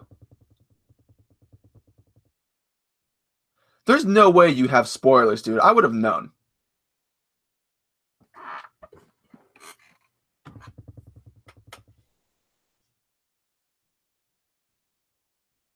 It's a joke? Oh, okay. Stop fucking trolling me. Alright, alright. He was saying Green Bull was Yamcha. Oh, okay, I see. So anyway, this week's predictions were a lot better than last week's predictions. Last week's predictions were basically just shit. But these ones are overall a lot better. Refresh? God damn it. Okay, so it was. Oh, it's a page 2. Boop. 16 gun. No longer. Okay, one from my boy Silvers. We'll do him too. Let's see. No longer kids. Big Mom is still in pursuit of Luffy, screaming for the wedding cake. Parasparrow tries to stop them from reaching the Sunny while Brook and Chopper are fighting Big Mom's soldiers. Cool, cool. Chopper smashes the mirror by throwing a soldier through the wall. Frank's going to be pissed. Frank? You couldn't put the Y there? Frank's gonna be pissed. Transition to Germa. Inside the infirmary where Judge is still unconscious, still no eyebrows shown. Okay, cool, I believe that. Germa soldiers informed the Vinsmokes that the Big Mom pirates are invading. Niji and Yonji make their way out. Reiji looks back with a curious look. Yonji turns back and calls her a slut, but she's gone. Transitions to Sanji landing in Chocolate Town. Coming off of Arabian, Sanji asks someone, what the are you doing here? Nice English. Ichi responds, erasing the blight on my name. End of chapter. Break next week. Alright. Alright. Realistic. Could happen.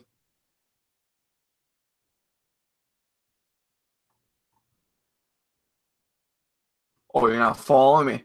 That's my boy right there. Alright, let's go back to the FAP cam. And we'll see. It probably should still be lagging, I think. Oh. Overall, the predictions weren't that bad.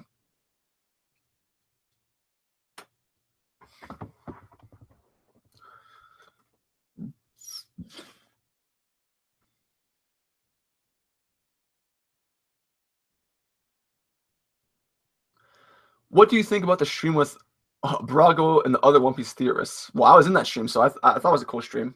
Could have been better, though, but it was pretty good.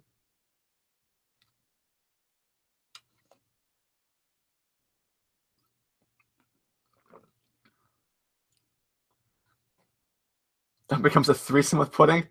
I don't know. I don't know about that. This is a point that no one brought up Pound. I really want Pound to show up in the next chapter.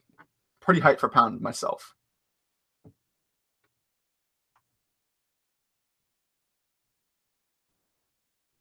It's like 1 in the morning, 12:42 right here, boy. Did I see the East Blue episode? No.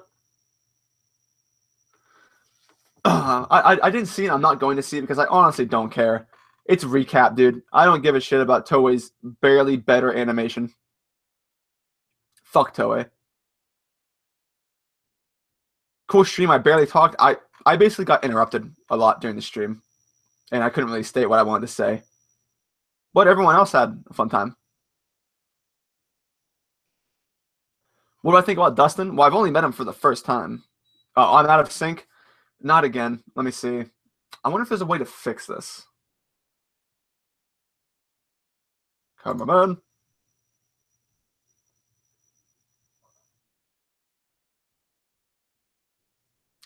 Did that change anything? Let me know if this changed anything, because I clicked the button on cameraman. I'm not sure if that worked or not. Blah, blah, blah.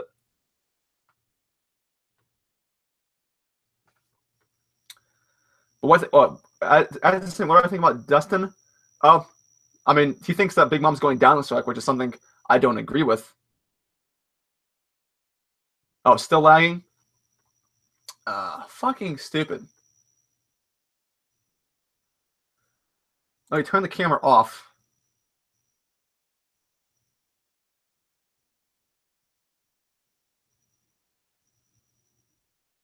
Let me turn it back on.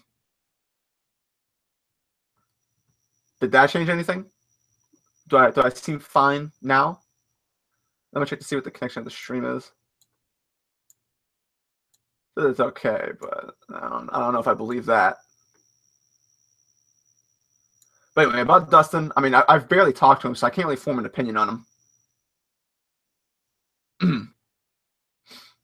Oh, we good now? Now I know how to fix it. Cool beans. But yeah, I mean, I feel like Dustin has things that he wants to believe in, and that's what he argues for, which is fine. But I feel like there's a lot of evidence to go against what he says.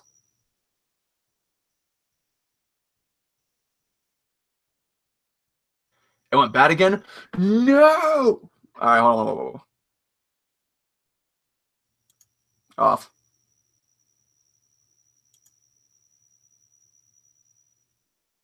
On. Whatever. If it's going to keep lagging, it's going to keep lagging. I feel like it does this a lot.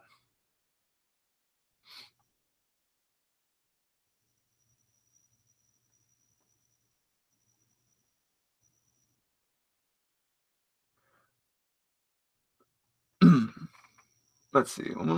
Missed a lot of stuff.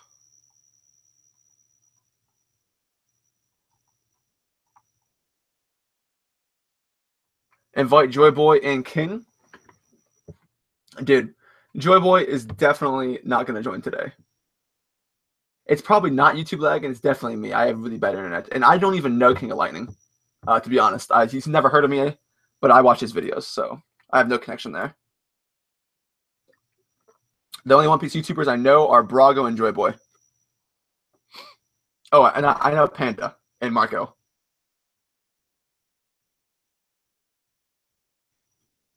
Oh, God, I'm so tired right now.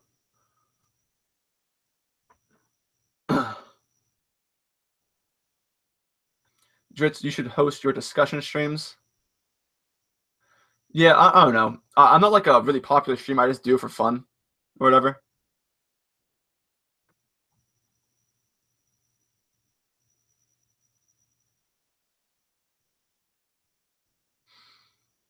Invite Jake Paul. God damn it.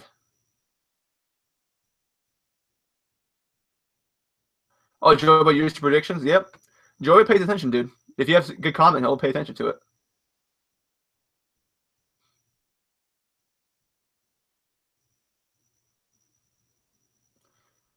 Have I seen the most recent episode? Gave Nami hella clute. What? Toy's putting in work right now, not gonna lie. That's a lie. Toy never puts in work. Toy sucks. They can make shit so much better.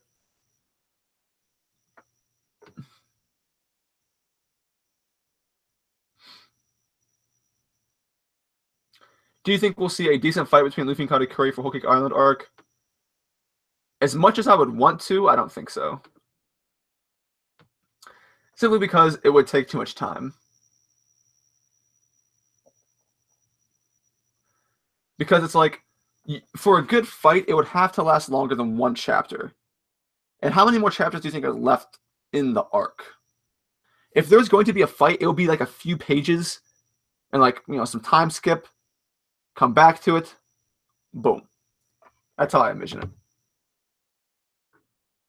What's your take on Oda hyping up shit and not showing much? I'm personally fine with it.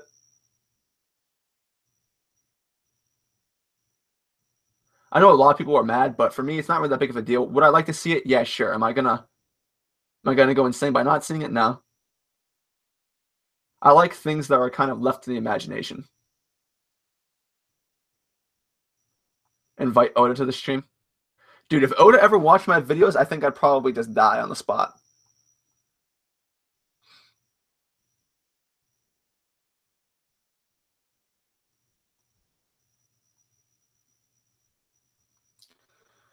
Invite Anime Fan Talk to your stream. I don't even know Anime Fan Talk, dude. And I know for a fact he doesn't know me.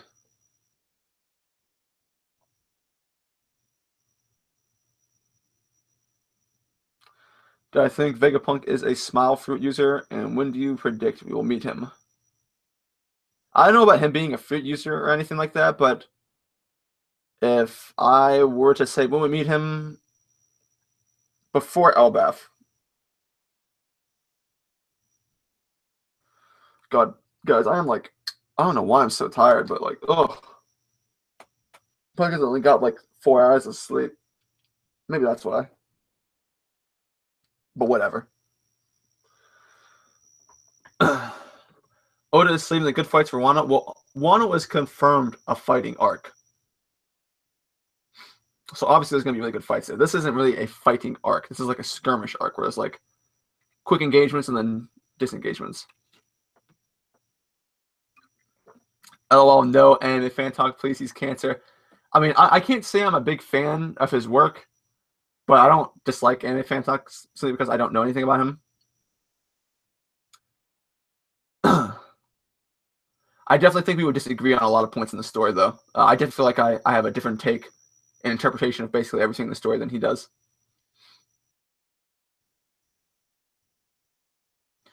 Do I think that the Scarecrow could be Zeppo's soul inside of Pedro? I feel like it could be anyone's soul at this point. It could be Zeppo's, it could be Pedro's. But at that point, since I don't think Pedro's going to get his life taken away from him or die in this arc. I don't think he's going to get it back in this arc either. Maybe in another one. I'm not sure. Because there's way too many things for that would have to happen for that to happen.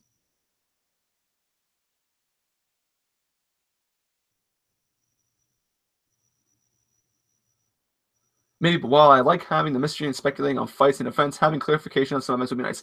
Yeah, it would be nice, but for me, it's like there's honestly so much to cover on One Piece, and as much as it sucks, Oda takes shonen in a different way, where a lot of shonens focus solely on fights, where One Piece is first plot and then everything else. So Oda wants to focus on the plot before he focuses on individual fights and stuff. Now, believe me, when it comes to important fights, Oda will go all out. But if it's not a super important fight that Oda, he'll like off panel or show you a couple panels and then like the aftermath, then it's not that important. So, like for instance, the Cracker off panel fight with Luffy, that wasn't super important. Could we have seen more of it? Yeah, sure, that would have been sick. But it wasn't necessary. Now, big fights like Luffy versus Yonkos, or like people who are in the way that Luffy has to fight, Oda will go all out and show those fights. But he doesn't have to.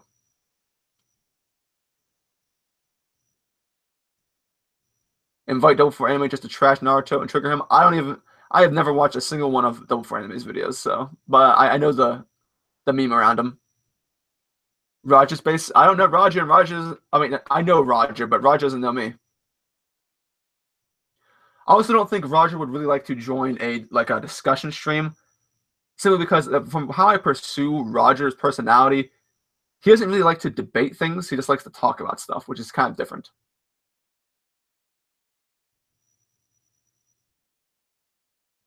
Yeah, Anime Fan Talk is a way different style of person than I am. I feel like if me and Anime Fan Talk had a discussion about anything, I feel like it would just be like I wouldn't be able to convince him, and I know that he wouldn't be able to convince me simply because of the way we view the story. It's just so drastically different. It would be kind of pointless, to be honest. Because, as you said, Anime Fan Talk is basically all hype.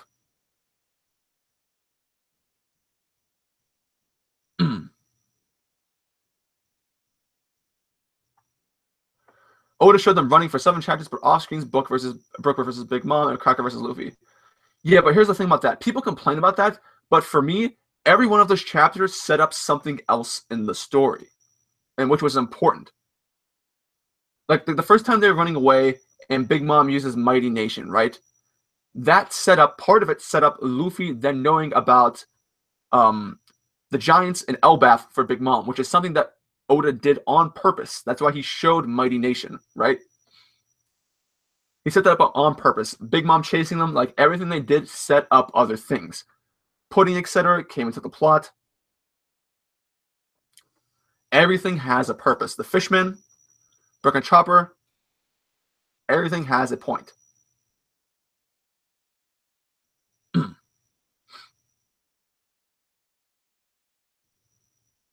What are we talking about? Whatever. Your theories are better than anime fan talks. They go into more detail, in my opinion. Well, yeah. I mean, not to toot my own horn, but I do think I'm a better theorist than anime fan talk because simply, I feel like there should be a divide between like theorists and like people who just discuss things. Because Joy Boy does a lot of discussion, but he goes in depth and analyzes the story, whereas people like Anime Fan Talk and Mac, they talk about things that everyone's already talking about. It's kind of like they just give their viewpoint on it. It's not necessarily new information that you're learning or like a new perspective. It's basically like for instance, if I were to do a Mac video, it would be like a versus idea where he would basically say, well, I don't know who would win, but it would be close kind of thing, where you don't really learn anything new, but it makes you think about the topic, which is, I think, the point of Mac's videos is to make you think about the topic and not necessarily learn anything new. Which is basically just repopularizing ideas, which is basically what Joy Boy does, but he does it in a different way.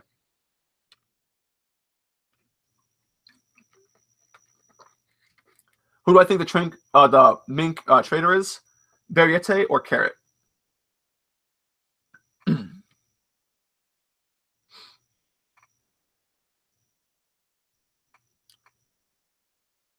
If I were able to arm and hockey punch any One Piece character without any consequences, who would it be? Without any consequences?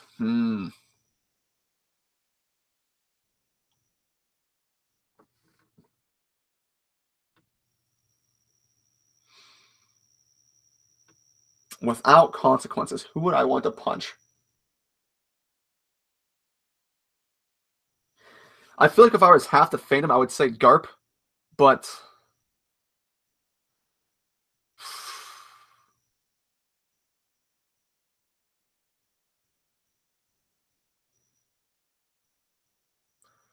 without any consequences, I'll punch the fuck out of Arlong. Fuck Arlong. When he did to Nami. That little bitch. Why Carrot? I can't say. I can't say because that would be intruding on another person's territory.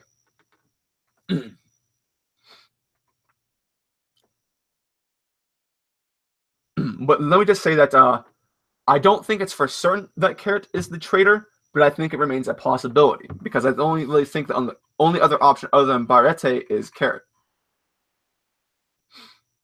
But I do think Carrot will end up being a completely fine character. But I think it's a possibility.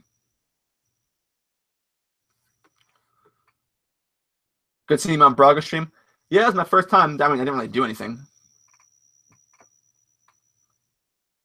Did I watch the new Death Note film? I did not.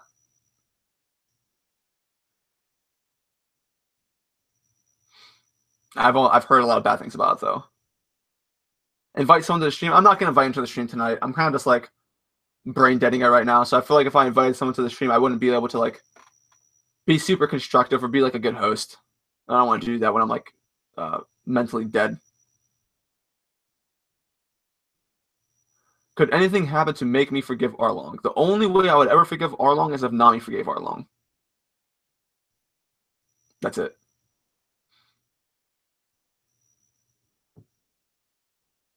But that's like impossible.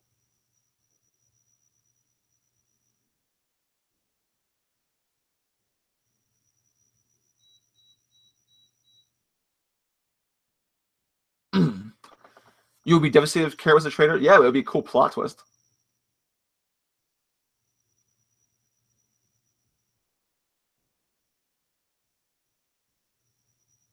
The JV piracy, a little respect on YouTube. They barely let my boy Jits talk. Well, I mean, think of it from their perspective. During the stream, I was the least established person in that stream. Everyone else in the stream, from Dustin to Stebo, I think his name is, to Master J, to Roger, to Joyboy, all had more credibility and more notoriety than I did. That was my first time in the stream, and people didn't really know who I was. They may have heard of me, but they don't really know who I am. I had never really talked before to Brago on stream, so I'm basically at the bottom of the food chain.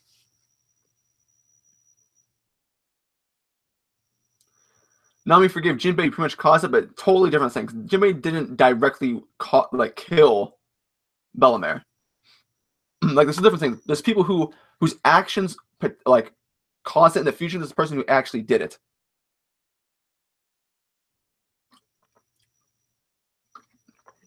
Which I think in Nami's case is very different.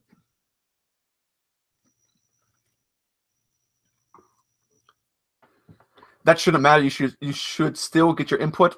That doesn't happen in big streams because One Piece is very emotional. One Piece is very emotional because, like, when people talk about topics, they're going to get very heated. And when they get heated, regardless of what other people want to say, they will want their opinion to be known first, which is what people like Roger did.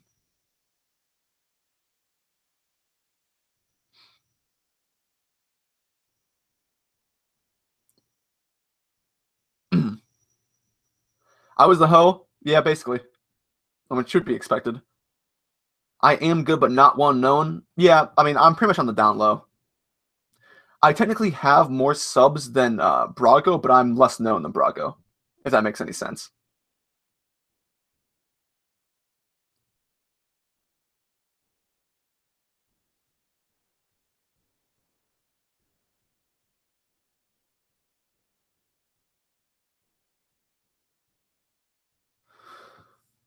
Yeah, the organization of the stream fell. LOL. Brago tried to ask in turns, though. See, Brago did that, and that kind of changed whenever Roger came in because Roger talked about way too many topics at once, and that kind of diluted the structure of the stream because it basically turned into people trying to respond to Roger, and then Joyboy responding to those people. It kind of changed the structure. It wasn't like well, each person give your thoughts on this, and then we'll talk about it. It was someone would say something, and then that would cause everyone, like, one person to talk about something, and it would just switch back and forth. Can I explain what I think would happen if Luffy fought Katakuri? Well, I do not think Luffy is stronger than Katakuri, so Luffy would lose in an all-out battle. But here is the thing: in an engagement, in a skirmish, I do not think Luffy would lose because you don't need to be stronger than someone to momentarily fight with them. That's a fact. You can test their strength, distract them, without having to defeat them, which I think is what Luffy's going to do.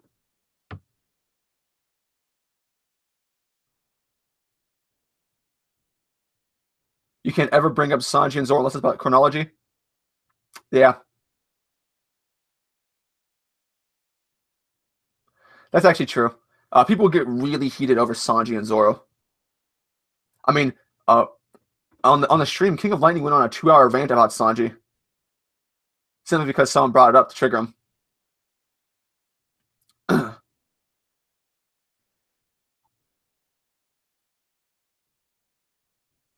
You were G'ing Master J to go at Roger, then Roger still flexing his numbers. Cool story, Roger. Yeah, Joyboy did a really good job on that stream. He was very fluid. He basically said what he did in his videos, so it was already rehearsed. Because it's fresh in his head, he was able to talk about it a lot more clearly than other people, which made him seem a lot more knowledgeable.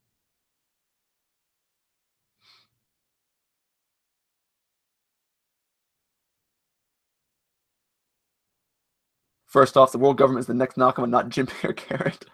Another thing is that Luffy fuses with Kid to take out Kaido, and another thing I find interesting is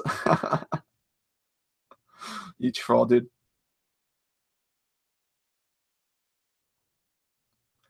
You love King, but he is too biased. Well, actually, I thought King was fairly reasonable.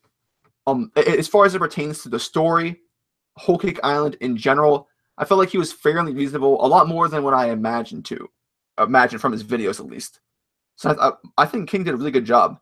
Now, when it came to Sanji and power scaling, everyone's gonna go crazy, right?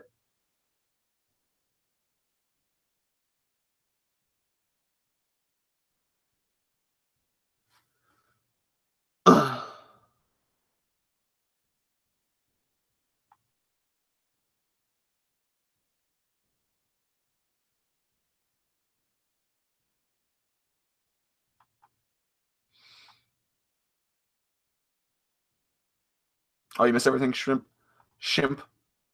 Well, I'm uploading this one, so we will catch it later. Do I think we will eventually get more backstory on Nami's parents? I do think it's going to happen. I kind of low key don't want it to, for some reason. But I do think it will happen eventually. But I'm not sure if it's going to play like a super important role in the story, because like Sanji got like a mini arc revolved around the Vinsmokes. So where would Nami, Franky, and like Robin's dad come into play? Like revolutionaries, Franky parents question mark, Nami's parents Elbaf. I don't know how that would make sense. It's like a weird scenario where like where do you see it happening? I don't know if it's necessary to introduce them.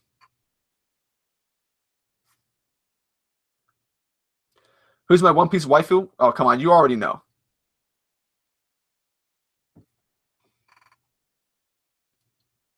Will we see CP0 in the story? Yeah, we'll see them in the story for sure.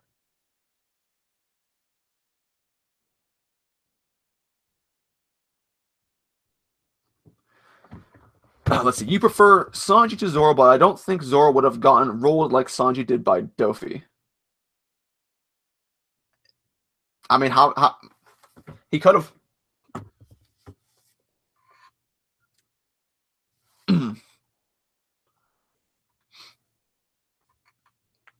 I mean, Dofi's pretty strong. Dofi's definitely stronger than Zoro.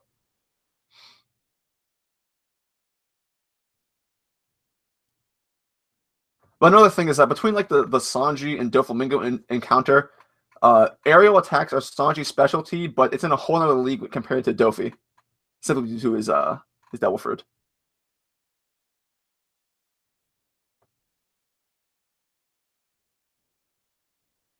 When do I think the new admiral will be introduced? Either referee or at the end of Wano.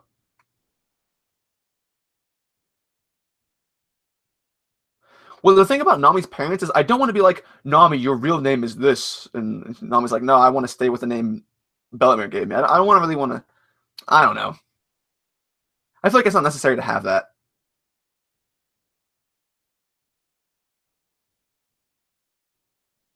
Hey, Dritz and Wano, there will technically be everyone in Kaido already proclaimed a war. Even though I'm really hyped, I think it's going to be too much. You think it could get too long like in Naruto? I don't think Oda would ever make the same mistake that Kishimoto did. If anything, I would expect a better version of Dressrosa. And that's at worst, I think. Because I don't think Dressrosa was really that great. But it was like solid. Who has the saddest backstory in the manga? Well, for me, it was always Robin. Hands down.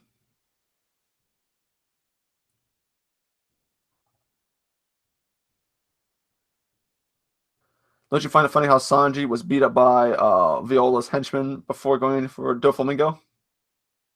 No, not really. I mean, why would it be funny?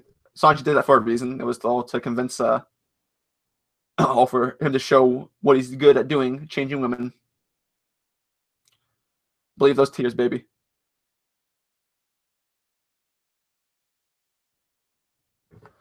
That one British guy in Brago's stream didn't like you very much, Dritz. He stuck to his wish list rather than using facts. You're allowed to do that. Not gonna hate him for doing that. Everyone has different ways they interpret the story.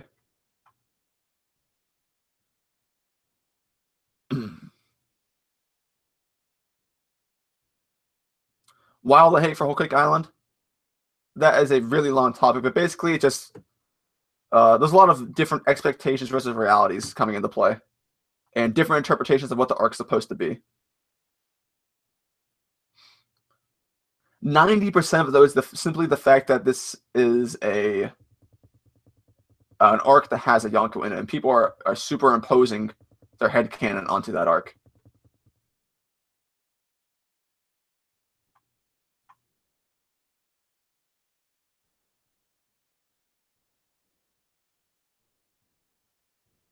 Yeah, Alabasta is my 5th favorite arc, so I would really is my 5th or is it either my 5th or my 4th?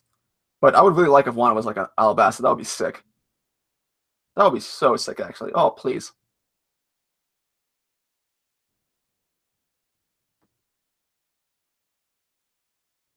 Ooh, on topic on Nami's parents. Nami's mother was a Marine, and her father is Arlong. Her real name is Nami. Shut up, dude. You're such a troll, Gemstone. Nami's life was pretty damn bad. Yeah, it's up there, actually, in mine as well, for status flashbacks. Top 5 strongest characters. How do you determine who's stronger, right? So here's my thing. People like have top 5s, like, for instance, King of Lightning, as far as I remember, guys can correct me if I'm wrong, but his number 1 is Shanks, like, strongest man in the world is Shanks, which is weird because we know for a fact that Shanks is basically going to be defeated by Whitebeard. So my problem with power scalings and top 5s is we don't know how strong these characters actually are. So how do you put them in the top 5? If you put them in the top 5, then you're basically saying, I like this character over this one. So that's why I put him higher. Which isn't a good way to scale it. You don't know what would happen. We don't know everything. Oh, did I not say Blackbeard? What did I say? Oh, yeah. You guys know what I meant. I said Whitebeard, but obviously I meant Blackbeard. Yeah. Obviously meant Blackbeard. Yeah, well, thanks, Dark Mugiwara. Is Luffy asexual or homo? Neither. He has refused to get laid on several occasions. No, so, I mean, I've addressed this a few times, but simply, Oda has addressed this in an SBS, where people basically ask that question if Luffy's asexual, and no, he has confirmed that before, that Luffy is actually interested in the female body, he just doesn't know how to react, basically, is like the short explanation. Luffy's interested, but not to the point where he's going to react. That's what he said about Hancock, basically. Luffy isn't asexual. And the One Piece is a sex toy? What kind? Do you like the theory that the Sure Hats will get to meet Scopper Gaban? Where do you think it will be? I like that theory. But where? I mean, fuck. How do you fit everything into the story? Because people have like this idea that One Piece only has X amount of arcs left. And it's hard to fit everything into the story like that. I don't know. Really hard. Yo, what's up, Wow? How you doing? Jack, Queen, King of the Beasts, X Drake, Joker. Wait, what?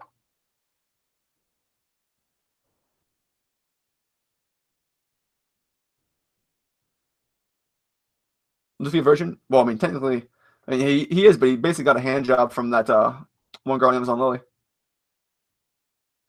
How do you see, or do you see the Big Mom's threat to Perospero about having the cake coming up in the next few chapters? Well, here's how I think about it, right? Is that even if Perospero got his life force taken away, is that he wouldn't die for permanently, because the way I envision Big Mom's powers is they're very similar to Moria's. So at some point, let's say like Big Mom gives lifespan back, it shouldn't really matter how long the body has been away, like the soul has been away from the body. It should be able to go back into the body regardless if it's living or dead. So even if she took away Big Mom, I mean, even if she took away Perospero's soul, just like with Opera and just like with what's his name, Moscato, if she puts back their souls, they'll be fine.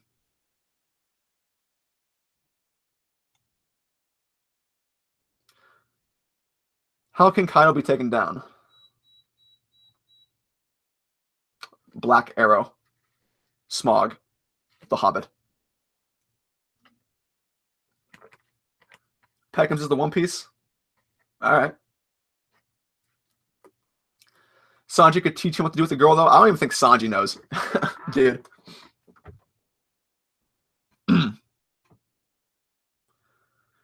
Sanji gives off that way harder virgin vibe than Luffy does, in my opinion. Although basically everyone's virgins. I mean, it's fucking shonen. What are you gonna do?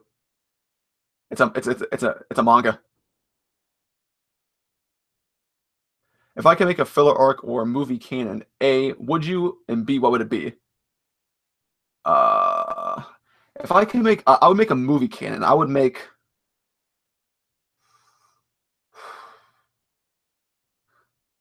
I mean, Strong World's debatably canon. If I make another movie canon, hmm, I don't know. I kind of like the story where as it is now.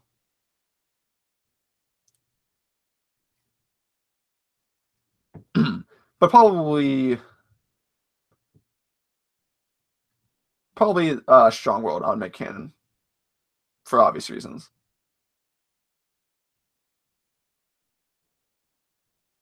Wait, if Luffy is made of rubber, does he still need to use a condom? You think anyone in manga uses condoms, bro? You're out of the times. How do I think Sanji will atone for his actions against Luffy and the crew, if at all? He's going to apologize deeply. And just like he did for the just like he did for his arc earlier. Yep. Yep, busy.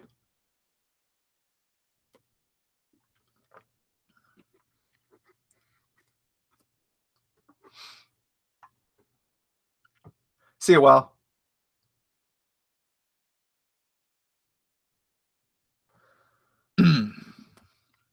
Let's see. Manuf Kaizoku. How do you imagine Sanji's relationship with Pudding post Whole Cake Island arc?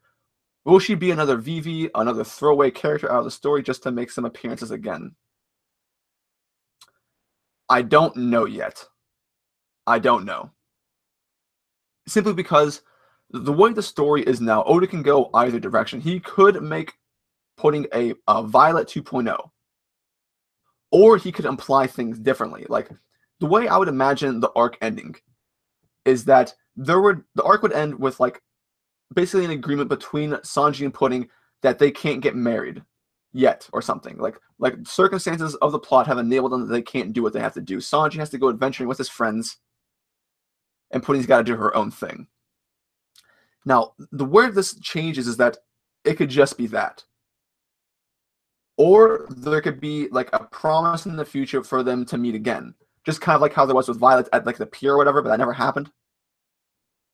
But if that does happen, then people are going to heavily question how does Oda consider romance in One Piece? Because if he makes or implies that Sanji and Pudding are going to meet again in the future, then that basically makes that ship canon. And I don't think Oda is ready for that yet. So my gut instinct going off of previous evidence is to assume that Pudding is going to become a Violet 2.0.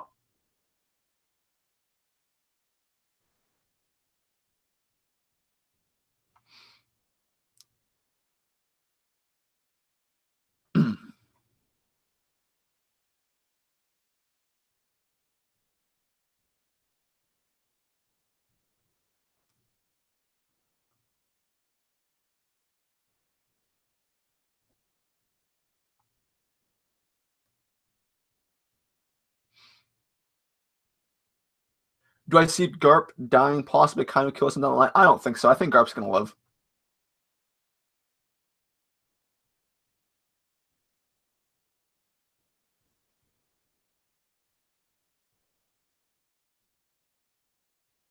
See you later, you can. Do I have a Zoro Eye theory? Nothing new. Isn't Robin underrated? I mean, her devil fruit can be really powerful if used in the right way. So there are a lot of people that are really underrated in the series, and the way that they are is that Oda doesn't want them to be strictly known as fighters. So the way Oda handles their characters, and you kind of see this a lot with throwaway characters like Sugar or whatever, who have really overpowered devil fruits, is that the way they are played in the story is that they aren't strictly fighters, and that's what Robin is. Robin isn't strictly a fighter.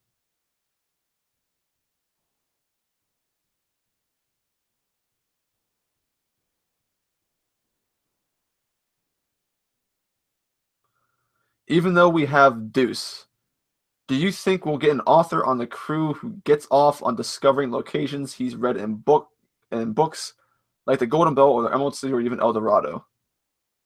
Even though we have Deuce. Deuce. Deuce. What? But in my answer to that, I don't think so. I feel like the only person in the story who's going to be like really book heavy is Sabo. Because if you guys remember Sabo's dream is to basically go into the world and write a book about what he saw. And that seems to imply something about, the changing of the world, new Pirate King, Luffy's journey, stuff like that. See you, Rumbar.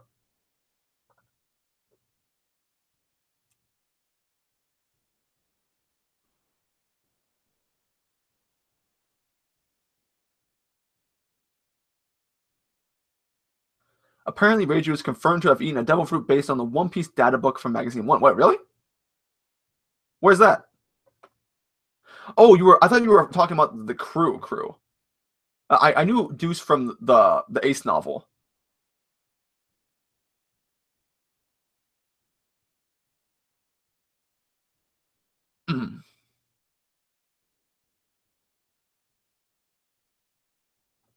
Reiju confirmed to have devil fruit. That's pretty interesting. Do I think the Straw Hats need a Sundari / Yandere Kappa? I'll keep that Kappa there. Who's my favorite supernova non Straw Hat? So I'm gonna consider this a non-law too, because obviously mine will be law, but not law. Capone. If not Capone, Hawkins. If not Hawkins, Kid.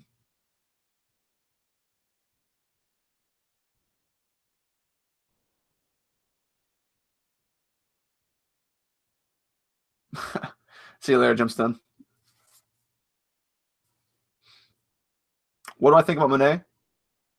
I think she was a really cool character. Uh, if Joy Boy compared her to Pudding in ways,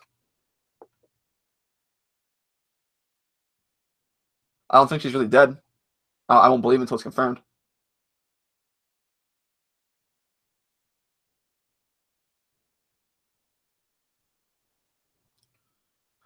Do I think Oda is going to make a comedy gag of the Straw Hats, Katakuri, and Parasparrow running away together from Big Mom? I don't think so.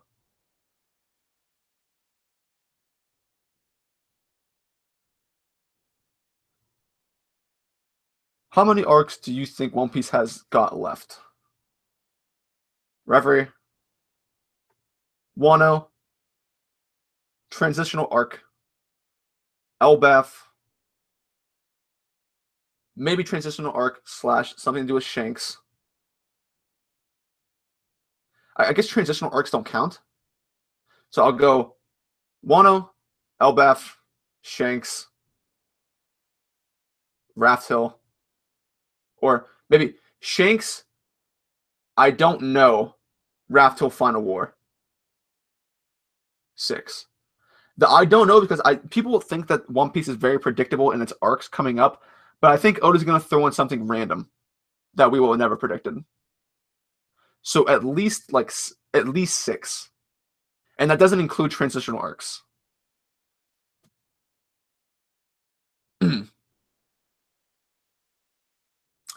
Now there's the idea. Oh, Dizzy just brought up. There's the idea that Shanks could be in Elbaf or something. Now I'm not that would either make Elbaf a ridiculously long arc or something else. But I think there's going to be at least 6 arcs. At least.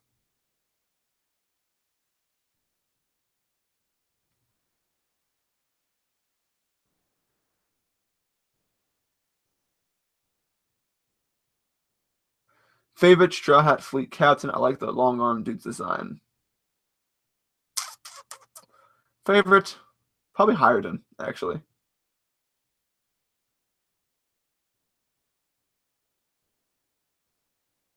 I do matter. You were reading an article online about how Zoro is going to die by the end of the series. Do I agree with that? I have not read the full article, but I do not agree. I don't think Zoro is going to die by the end of the series. I don't think any Straw Hat's going to die by the end of the series.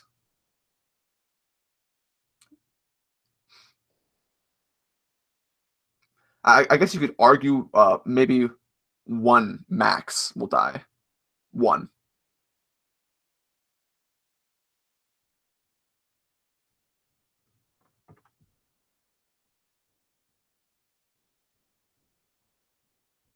How do you imagine Big Mom will react after eating the cake Sanji makes? Will Luffy have one of his cool moments and tell Big Mom what she did and impact her? Unpredictable. Because Big Mom should come to her senses, which means she'll just be normal, pissed off Big Mom, like she was during the wedding ceremony. So I'm not sure where the arc's going to go from there. Because I would imagine that at that point, Pudding would do something with her memories, which could entirely change Big Mom's demeanor. Yeah, the one Max I was referring to was Usopp. That was it.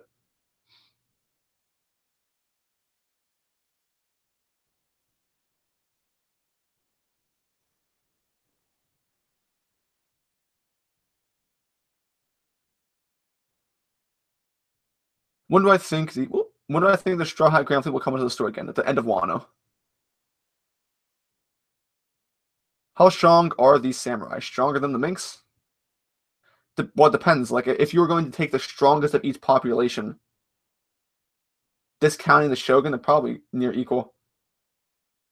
Like take Inuarashi and Nekomamushi and compare them to the strongest people that aren't the Shogun of the samurai. They're probably fairly strong. But I think most people would give the edge to the samurais.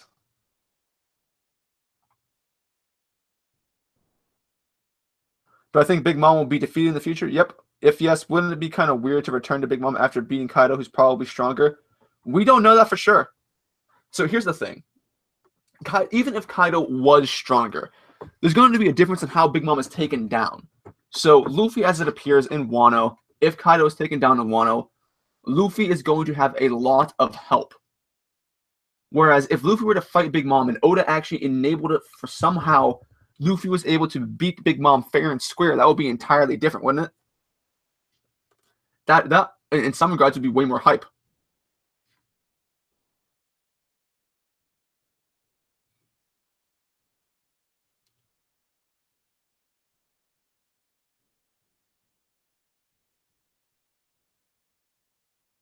The actual purpose to beat Big Mom is questionable. I mean, they got the Road Poneglyphs. Why would they come back, like Luffy said, and beat her? That's for future plot purposes to determine. And that could entirely have to do with either Morgan's. I think Morgan's is going to be the key.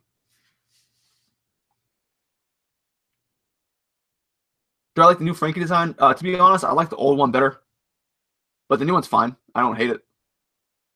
Luffy dying is kind of sad. He might fake his death, not free about nothing free about dying. No, Luffy, I'm telling you guys this now. Luffy is going to be made out in the series to probably going to die, but he's not going to.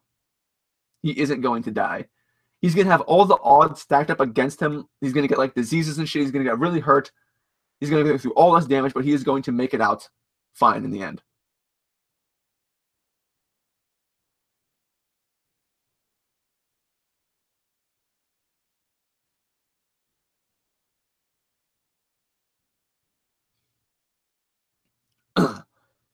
Do I think that Zoro and company already has reached Wano and started to gain more support? I do think that Zoro and company are in Wano right now.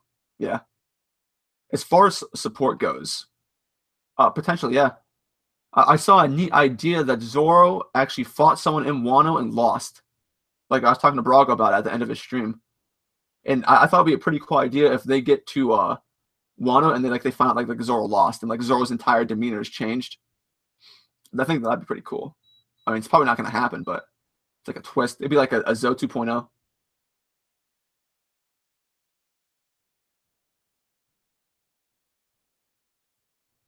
How do I imagine Moria's appearance supposedly in Wano? Will he be an ally of the Straw Hats or just a third party? I like to think he'd come along with Marco. Who else would you like to see there? You see, I am not sold on Moria and Wano yet, and mainly because the only connecting feature I can see for him to be there is Weevil.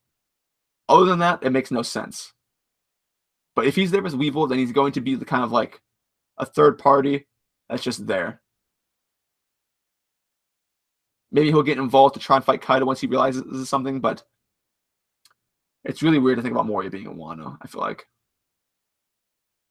Because if Moria is there with Weevil, why wasn't he there with Weevil before?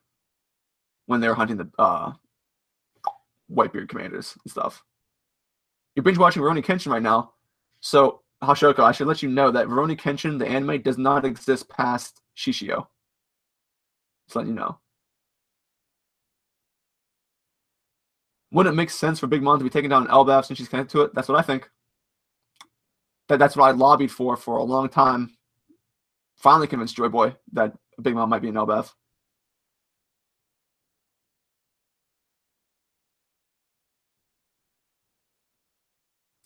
You were thinking Zoro would lose to a Calamity before Luffy reaches the island. So here's the problem I have with that idea. Is that Zoro being defeated by Calamity means that he actually engaged Kaido before Luffy got there. Right? I mean, that would imply that. And I don't think Zoro is going to pick a fight with someone related to Kaido. The only person I can see him picking a fight with is another samurai. I think that would make a lot more sense. Because it would mean a lot more growth for Zoro in swordsmanship. As opposed to, I fought one of the commanders and I got my ass beat. Because Zoro can try winding up like samurai and lose to one while still being undercover.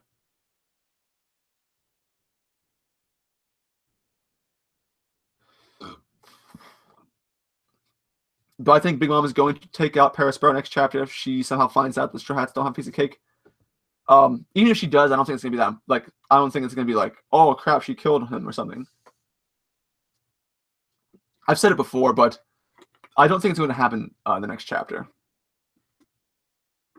Even if it did, I wouldn't really consider like oh shit, because I feel like anyone who's been killed by Big Mom will probably come back alive again.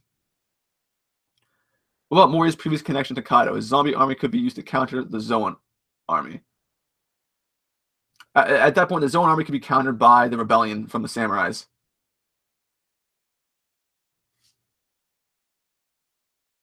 I mean, I do agree that Moria has a previous connection to Kaido, but you have to justify him being there. It's not like, without knowing that everyone's there, he's going to show up like, I have Weevil now, I'm ready to fight you, Kaido. Haha. Because for Weevil, for Weevil and Moria to show up, there has to be a reason. Like, they have to know that Marco's going to Wano. So how would they find out that Marco is actually in Wano? They would have to then tail Nekomamushi all the way from where they found Marco to Wano. How did they do that? That's the only way it could happen. Because there's no reason for him to randomly show up in Wano, unless they somehow have the drop on information from somewhere. Yo, Brago, what's up, my boy? How you doing? Yo, Brago, how you feeling about the drama between the Isaiah Thomas and Kyrie trading?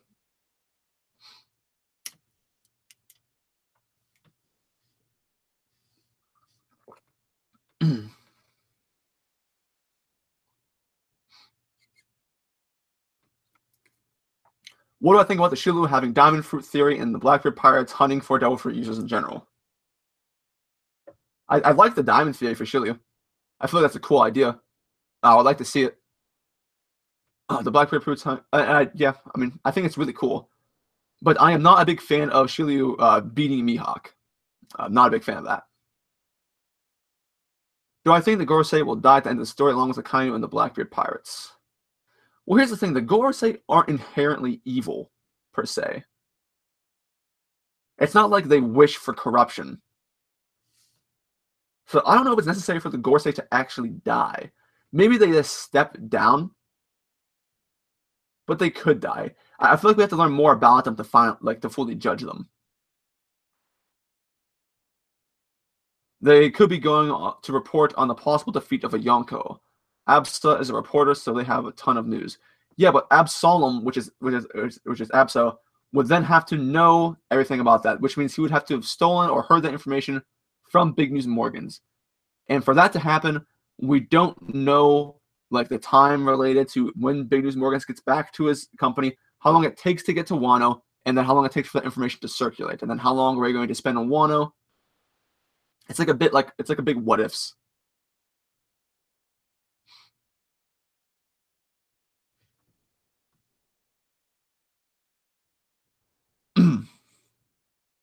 Bro, it's gonna be so awkward if it doesn't work out. How are they gonna have? However, they both have too much to lose, so they're gonna work it out. The Cavs are just trying to get some more assets at the point. I totally agree. It would be super awkward if the trade is actually like they everyone back to the normal places. Can you imagine how awkward that would be? Oh my god.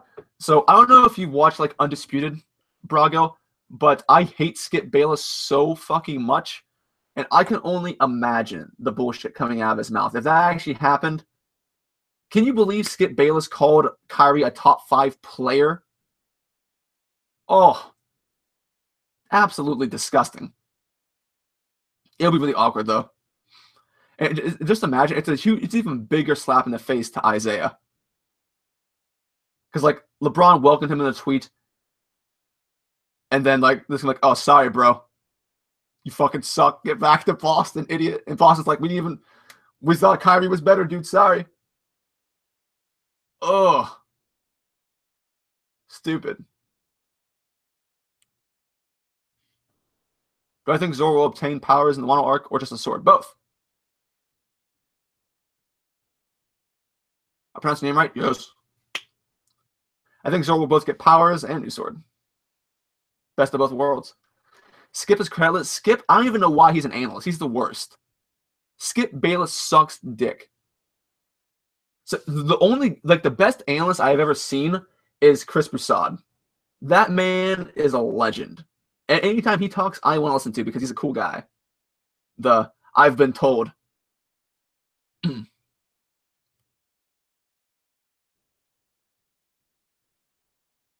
What the fans that burn jerseys? Oh my god.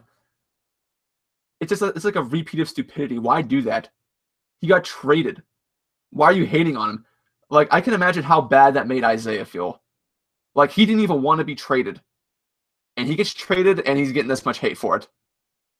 After what he's gone through, oh, I mean, I feel bad for him. I'm not a big Isaiah Thomas fan. I am not. But I feel for him. Chris is great. ESPN let a lot of good people go. Facts. Facts right there. Chris should have his own show. He should. He totally deserves his own show. I also watch Colin Coward, but he's like the like next to Nick Wright, he's like the biggest LeBron fanboy I've ever seen. And sometimes the things he says are just like it's just like narrative and less opinion. But he's all right too. I like whenever Chris Broussard comes on to shows to give his opinion because it's always like, yeah, Chris, yeah. And anytime Chris comes on to Undisputed, he always says something. He says, "I think even you would admit that, Skip." And Skip goes, "No, no, God." How many shots will there be? 13 max, in my opinion.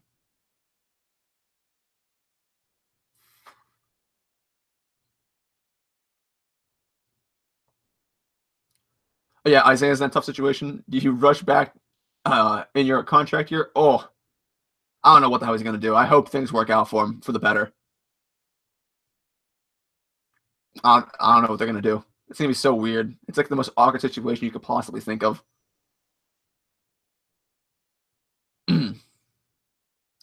I don't even think Boston's going to give them that much of anything. If I was Boston, I'd probably just call them out because Cleveland's just going to keep wanting more stuff. And my friend is a Boston fan, and I asked him how he felt about the trade, and he just started raging at me. He's like, if LeBron wasn't such a shit teammate, none of this would have happened. I just like, yes, rage harder. One of my best friends is a LeBron hater, so we always troll each other because I'm a LeBron boy.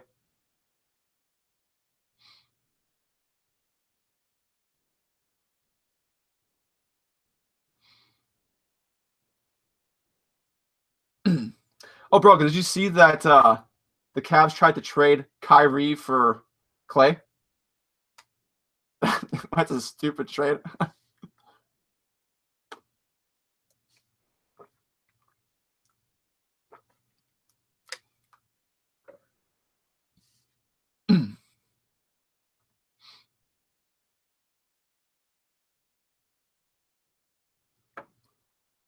You know, it's so weird. If you like soccer, you should talk to Marco. Marco's a huge soccer fan.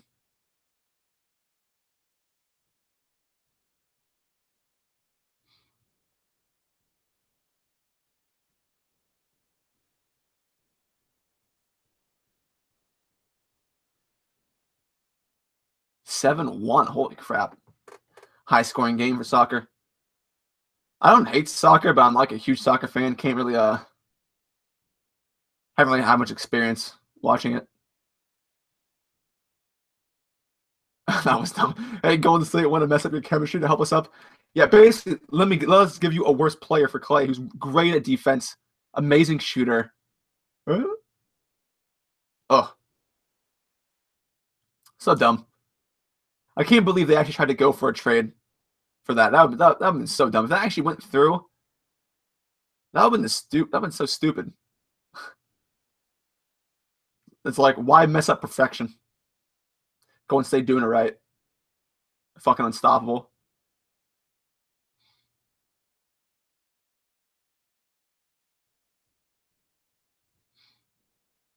Did you see Blake Griffin said that if anything, LeBron after next year would go to New York? I don't see that happening.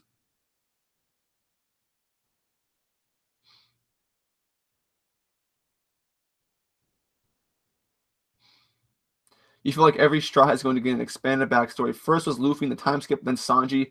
Next will probably be Zoro.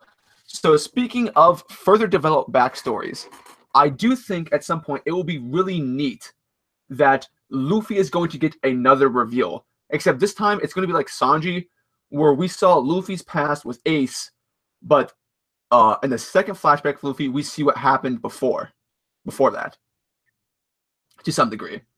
I feel like that would be pretty sweet. But I do agree with expanded flashbacks. What are my thoughts on Saba's bounty being revealed on the first? I can't say I'm not really that hyped about it, to be honest, Brago, because I know a lot of people are predicting it to be like 2 billion, which I think is kind of ridiculous. I think people are putting a little too much respect on Saba's name, because if it's too low, people are going to rage, and if it's too high, then people are going to rage, and if it's in between, people are still going to rage. So I feel like it's a lose-lose situation. If it's higher than Katakuri's, I'll be impressed, to be honest. But if it was higher than Katakuri's, it would be only due to the fact that it's revolutionary. I feel like. If I were to give my highest estimate, 1.2 billion would be Saba's bounty. Something like that.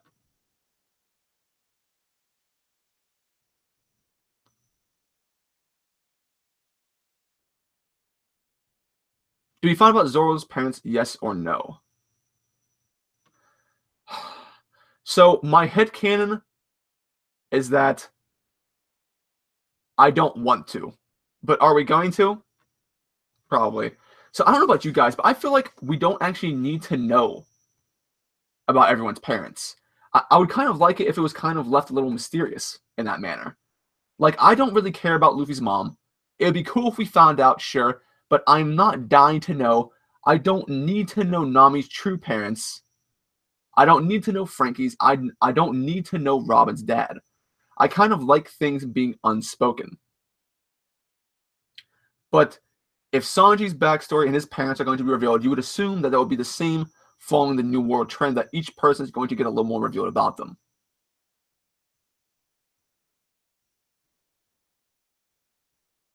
Regardless, people are going to rage. You think it's going to be higher than Katakuri? I think it might be.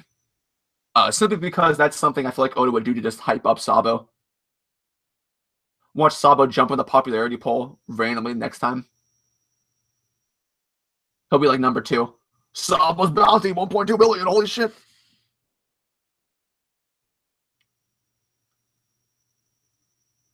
Imagine if Zoro were to find Kuina alive in Wano, like Luffy did with Sabo, but only to face her as an opponent. I feel like that can happen. It depends on where you stand with the Colt Kuina situation, because I'm 50-50. But it would be total. You know what would make Zoro so pissed off is if he fought Kuina again, and due to the difference in sexes, he was just ridiculously stronger than her. Kind of like the situation with Tashigi. I feel like that would piss Zoro off.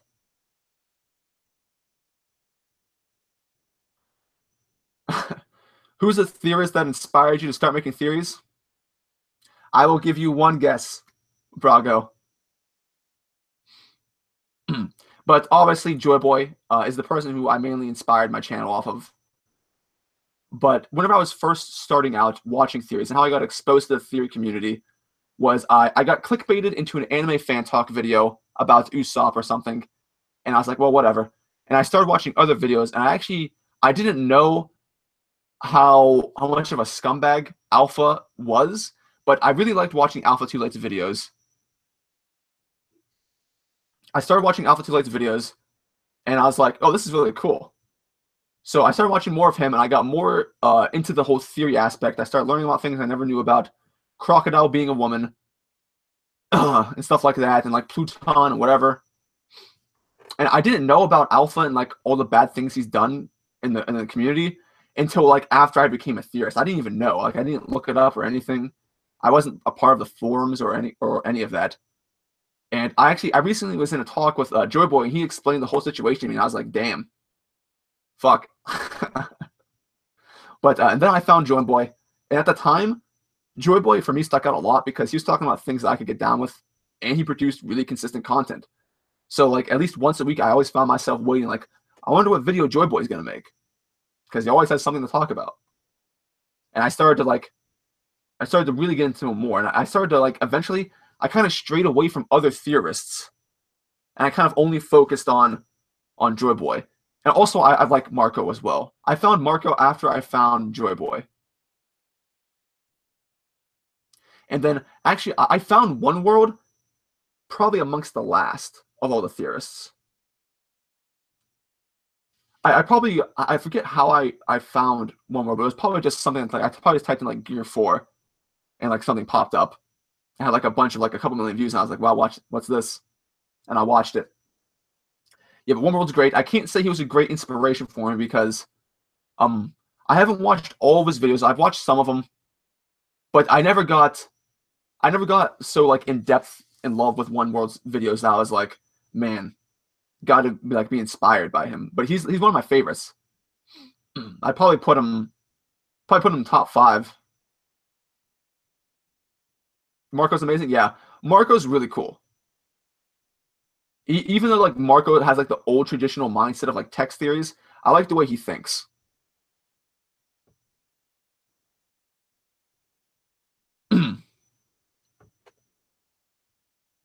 As far as other theories, I found Flying Panda.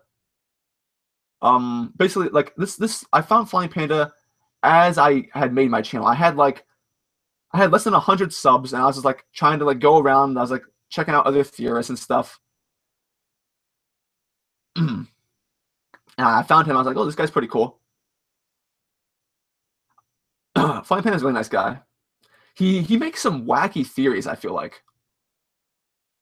Like Flying Panda's the kind of guy who doesn't really like use like a whole lot of in-depth like analysis, but he makes these really weird connections that you never would have thought of before.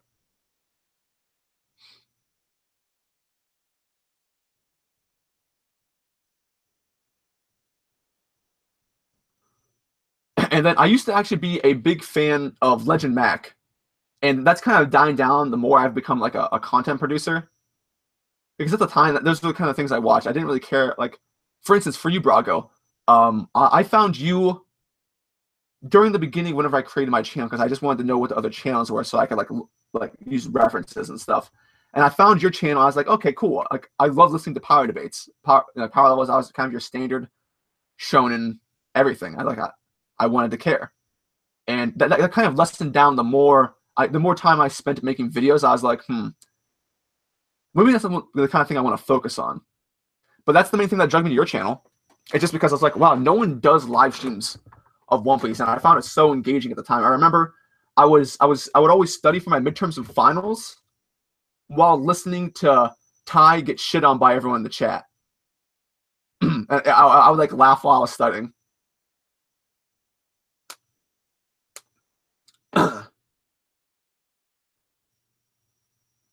And there are a few other theorists I was subscribed to too, like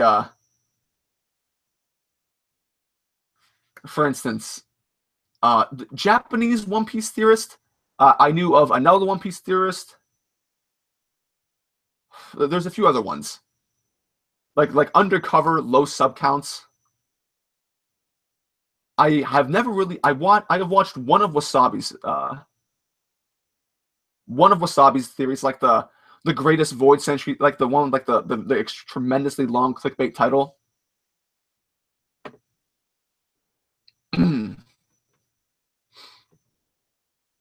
Oh yeah, but yeah, Ty. I mean, whenever I was listening to like the streams and stuff, I was like, man, poor Ty. And then sometimes I would be like, oh yeah, get him, yeah, fuck Ty.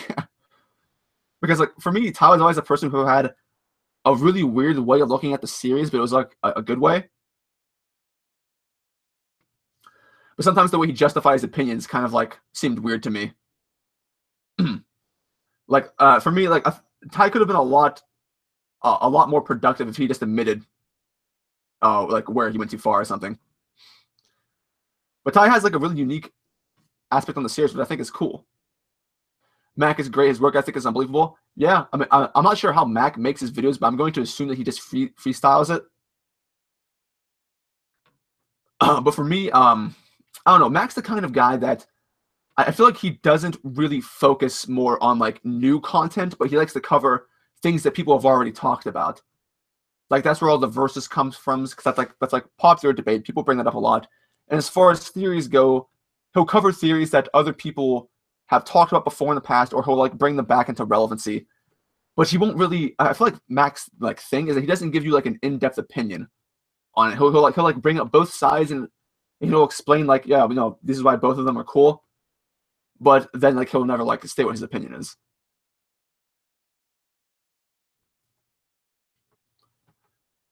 Speaking of Mac, so I was able to finally manage to make one of my real life friends obsessed with One Piece. And like 2 months ago, I went to my friend's house. He's like, Evan, you gotta listen to this guy. I'm like, what? He's like, this guy named Legend Mac. Listen to this intro. I was like, oh my god, his name's Lucas. I was like, Lucas, what are you doing? It was like the how strong is blah. It was Whitebeard. How strong is Whitebeard? Some people call him Oyaji, and like he'll have like that long intro. I'm like, listen, Lucas, that's Mac's thing. That's his intro. All right, people like it when he does it. And he was like, this is stupid. I was like, listen, man, people like it. Don't judge him. But it made me laugh because he found it funny. One thing I don't know about Mac is occasionally I'll click on one of his videos. What's with the lasagna thing that he has? I don't even know what's the origin of that. I don't even know.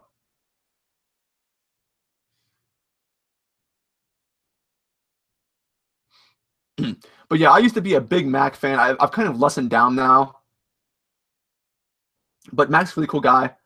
Um, Same with basically, I consider Mac basically just a better version of Anime Fan Talk. But for me, I don't think I've ever found a bad One Piece content producer, because like everyone serves their purpose, right? And I think that's important. Like it doesn't matter as long as what you do is productive and it expands the community. Then I think you're doing a good job. If you're not bringing just hate, you're doing a good job in my book. Which is why I support like Anime Fan Talker or Legend Mac, even though I don't agree with like how they make the videos or specifically the content. I have respect for them as content producers. More so for Mac than Anime Fan Talk though.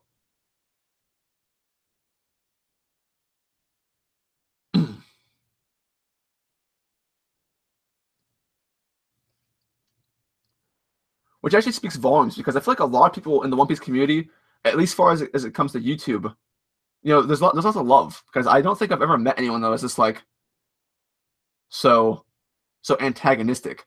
Like for my own personal experience, Joy Boy made me like into the channel I am today, and he didn't have to do anything. If he was like an average normal person, he would see like me talking to him and asking him questions about stuff, and he would just like ignore it. But he didn't, and like that's what makes the One Piece community awesome, is that people pay attention to each other. They want to help each other out.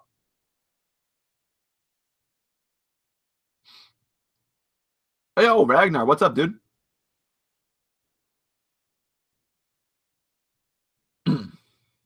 Yo, Ragnar, did you ever get a new mic? Curious. I haven't watched one of your videos in a while simply because I barely have time, but did you get a new mic?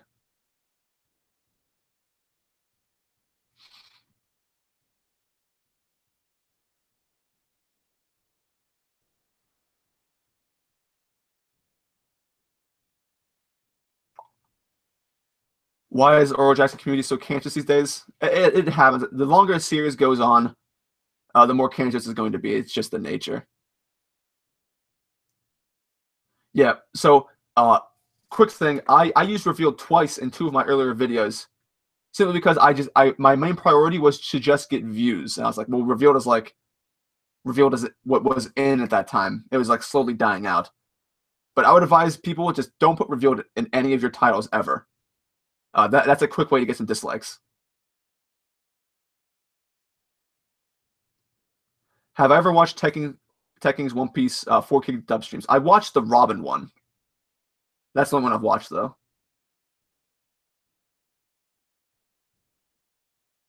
Oh, one more was your benefactor. Makes sense. I always thought you had some love for him. Or at least that's the way it appeared to me. Brago in One World. Eh.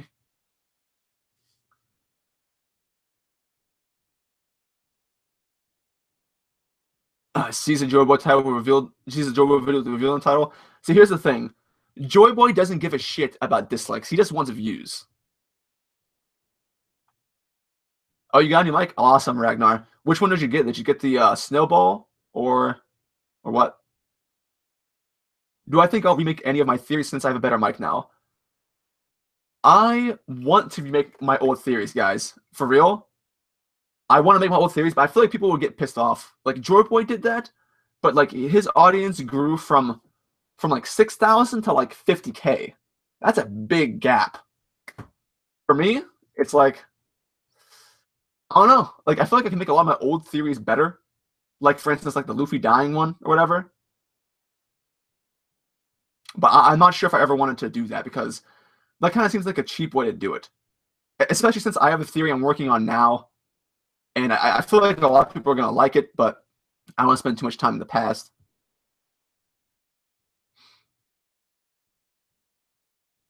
Yeah, clicks. See, I've talked to Joy Boy about clickbait before, and Joy Boy is all for clickbait because he doesn't care about like the likes and dislikes.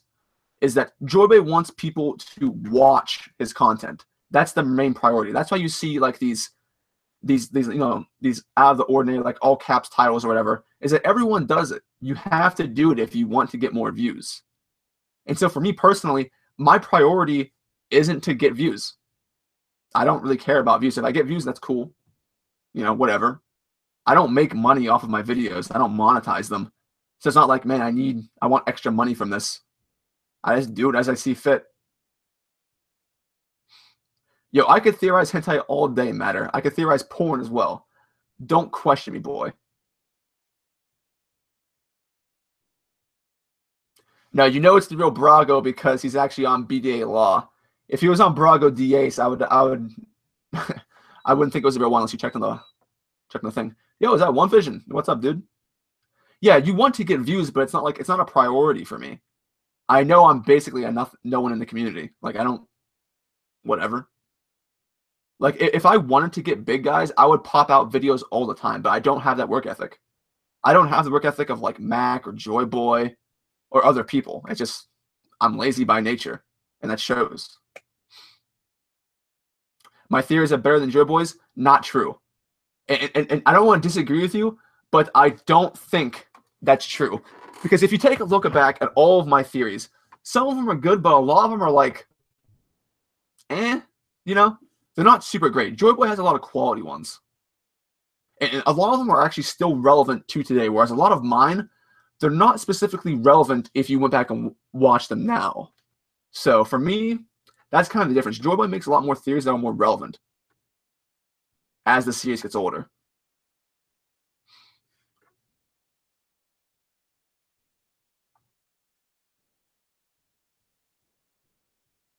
I was subbed to Joy Boy. I think it was from his first text video about the location of the Oro Jackson, which is pretty early.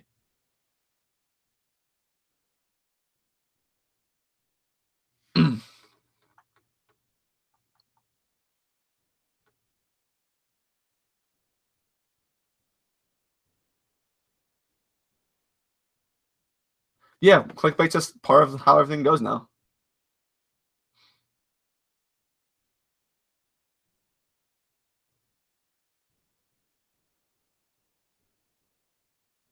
Lazy by nature. Yeah, I am so lazy, guys. Like my Zoe theory, like that no one's thought about. I should have had that shit done 2 weeks ago, and I fucking haven't gotten on it.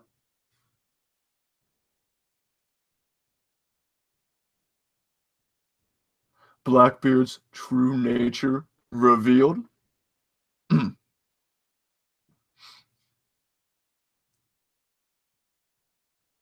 Let's see. Ragnar says, pretty much started my channel after inspiration from Cole, Brago, and Joy Boy. Yeah. Also, YouTube has a variant that says knowledge all the time was conductive to the channel start. Yeah, you'll find your inspirations in all sorts of places. Interesting that you find inspiration from King of Lightning, actually. That's cool.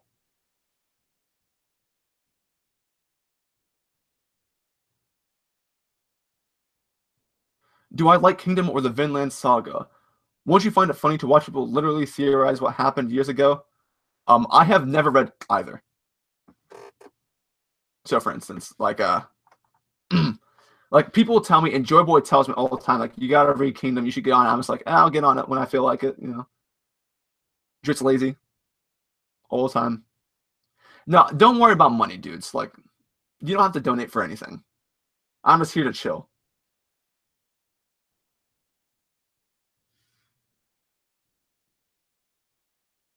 Yeah, clickbait is fine as long as like you want to like you have a purpose what you're talking about. 100% proof Roger had a devil fruit confirmed. Isn't that the exact title of an anime fan talk? An anime fan talk video? I feel like I have seen that. The thing is, anime fan talk and Max still use revealed. Slap him on the wrist for that. That's out of fashion.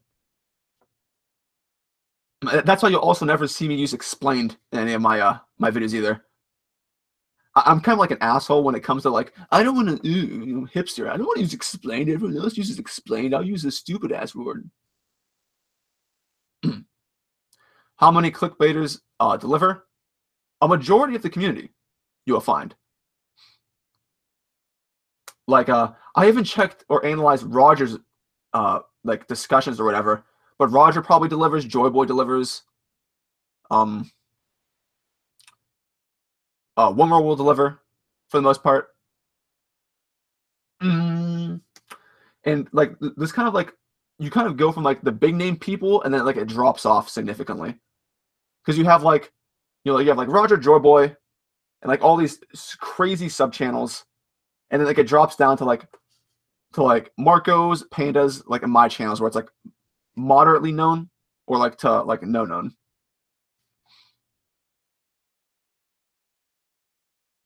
Yeah, I'm almost positive that was a anime fan talk title. I think I actually remember.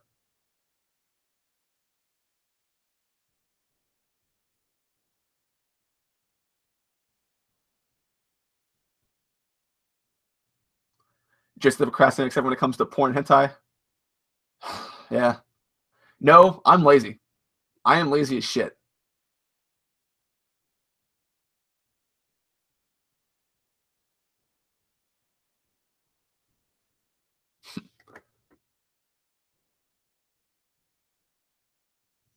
You see, as for me, like for Ragnar, for me, I would make a ton more videos if I was able to talk like Joy Boy talked.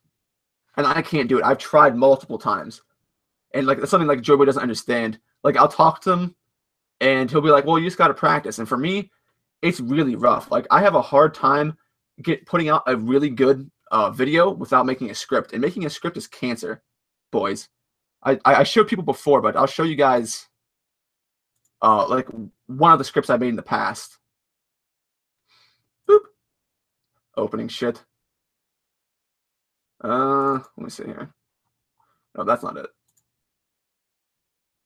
Open. I wonder. No, that's not a completed one.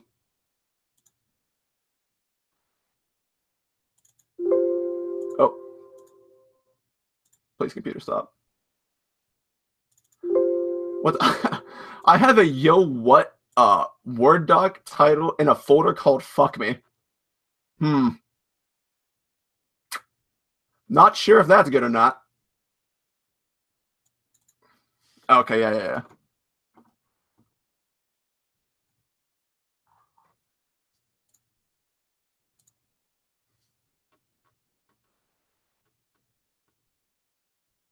All right, boys.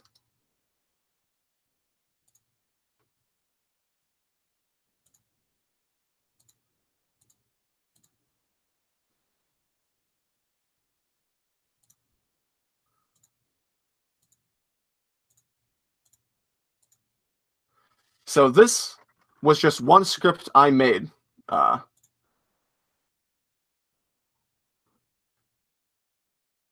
a review.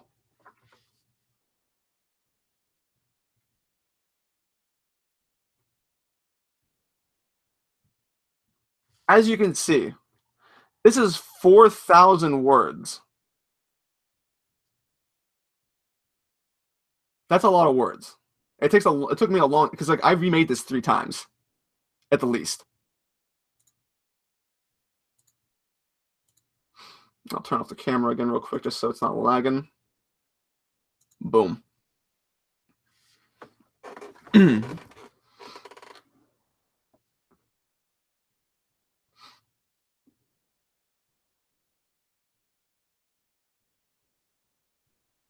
Jits, am I in love? Are you in love with Joy Boy? You already know. Me and Joy Boy spoon all the time. That PUBG life, I do play a decent amount of PUBG, dude. PUBG's awesome. Do I like Dragon Ball Super? I do not like Dragon Ball anymore, really. It's not something I'm into. I know a lot of people do like it.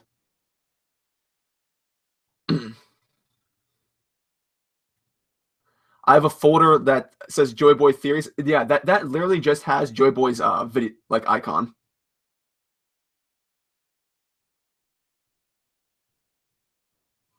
Also, see, you asked how far I want to go with the channel. I'm kind of content with where I am now. If I somehow get big, I'll be super happy, and maybe I'll have more inspiration to make videos like more. But for me right now, I'm cool with where I am.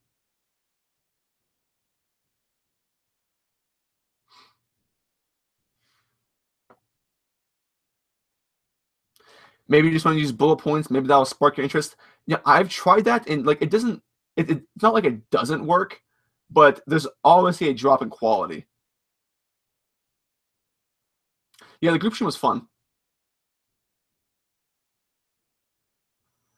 I had a secret folder, but last time I saw the desktop, it was gone.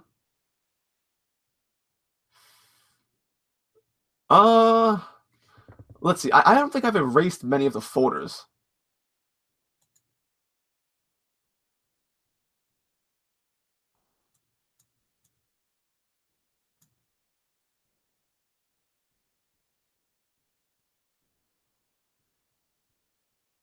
Like the folders on my desktop go as follow: attempt at organizing One Piece pictures, New Theory Zoe, PUBG, Too Close to Touch, which is a band that I recently found. Really cool band. Then I have One Piece theory picks, and then I have chapters 871 to 875 in separate folders. Meme videos, Sony Vegas effects, Whole Cake Island, and curious color spreads. I have something called a response video, which I forget what that was from. New pics from the internet, which are basically One Piece cool pictures that I found. I have things called Stuff, which is there's a lot of Java programs in there. Steam games, MLG, Smite, webcam video, and Future. Those are all the things I have on my desktop. Of course, I'm not going to tell you what the naughty things are.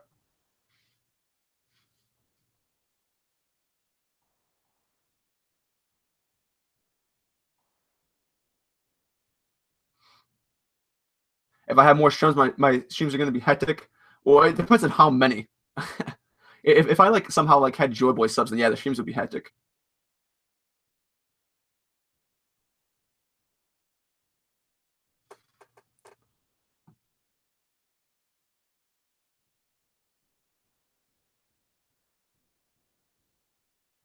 Yeah, Braga. Like for me, like my reviews are always late because it takes me one. I have school and I have work. So if I come from a particularly bad day at work, my inspiration to do One Piece videos instantly plummets. Which I work at UPS, so that basically means that all my days are really shitty.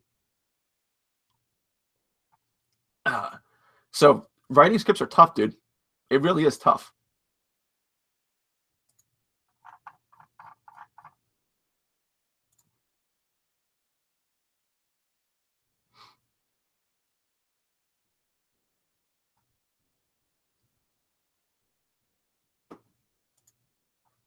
Oh, should have opened Discord. Didn't want to do that.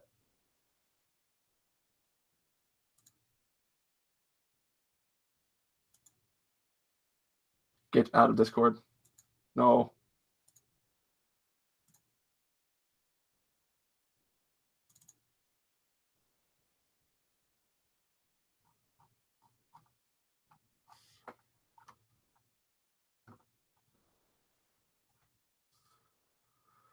I opened the Word document for my Zoe theory just so to remind myself to work on it. It's been rough. I've rewritten the beginning of this script.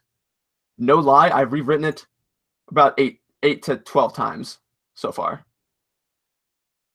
Where's the Joy Boy folder? That is in the attempt at organizing One Piece folders.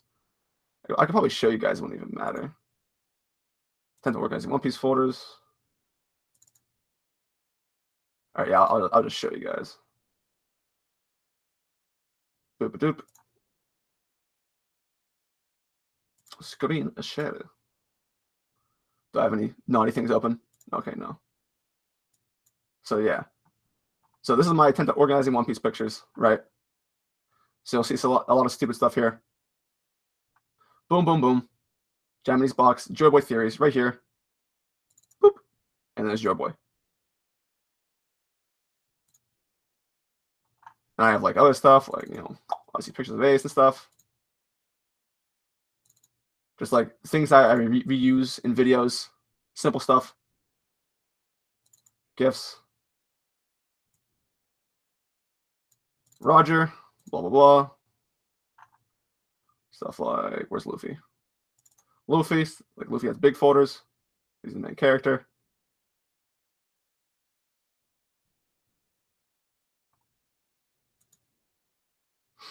But yeah.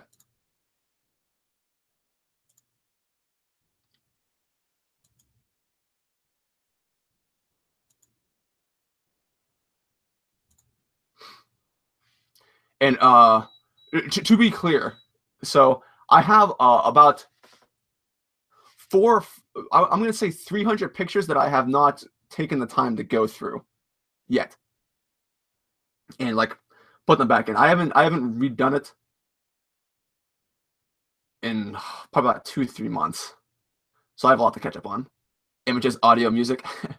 Yeah, well, mine used to be like I just had them like scattered around One Vision, and then one day I was like, you know what, I'm gonna take the 3.5 hours it needs to like make new folders everywhere in this giant folder, so it will be easier for me in the future to make videos. And it has helped. Spicy memes, yeah. Am I on any other forums? The only other forum I was ever active on was a game I used to play for 5 years called BioShock 2. That was the only other oh, and Monday Night Combat. But I'm not on like any forums currently. Just on OJ. Is there anyone you really want to collab with other than Joy Boy? Well, here's the weird thing about collabs. I always found collabs to be weird concepts because it depends on what you're collabing about. If it's a discussion video, then I can do that with anyone, and I'll be fine. But collab theories are really awkward because how do you distribute like the credit in a collab? And then like how do you go about creating one so like it's equal? Because collab discussions are a lot easier than collab theories.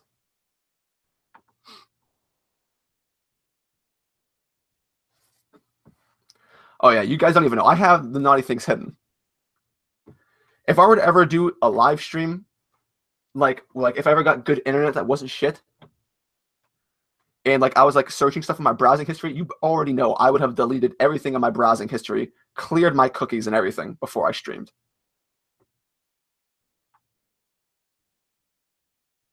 Yeah, it takes a lot of time to do One Vision, especially if you have as many like pictures as I did, because I had to like go through them. And a lot of them I resized to be full screen. It took a lot of time.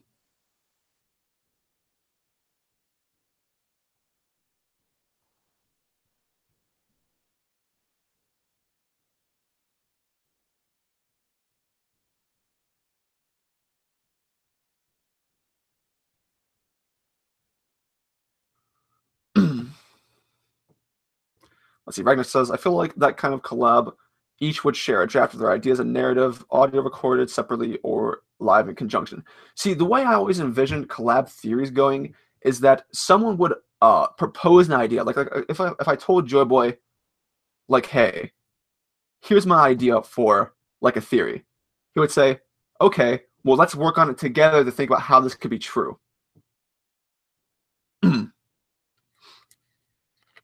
Like that's how I would propose it, at least. Like for the one channel I uploaded on Joyboy's channel, I basically had the entire thing done. Like I told Joyboy the idea, and he was like, "That's a really cool idea. Do it."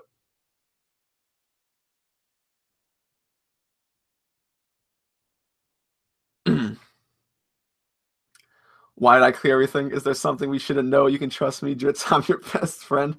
Listen, just out of like embarrassment, I would clear out my browsing history, boys. No doubt. It would suck getting rid of all my passwords from the cookies and stuff, but I'll do it. Easy.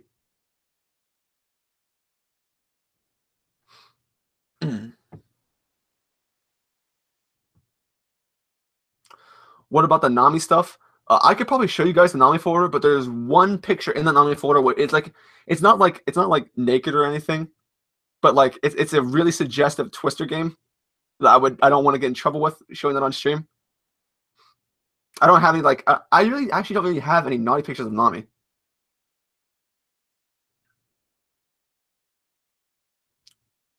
Why do I think Aokiji joined the Blackbeard Pirates? His own agenda, and there's like there's probably the ideas you've already heard about. Shmuty Bop. I don't really have a new idea to propose into that. Show us. All right. I'll show you guys. Hold on. I gotta double check it actually, just to make sure. Because I think aside from a few shipping pictures, I'm pretty sure I've showed every picture in here. Oh, okay. It's oh Jesus Christ.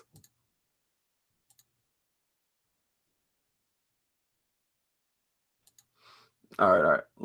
Can I screen share this part? All right. I think this might work. I'm gonna do it real quick, guys. All right. Boom.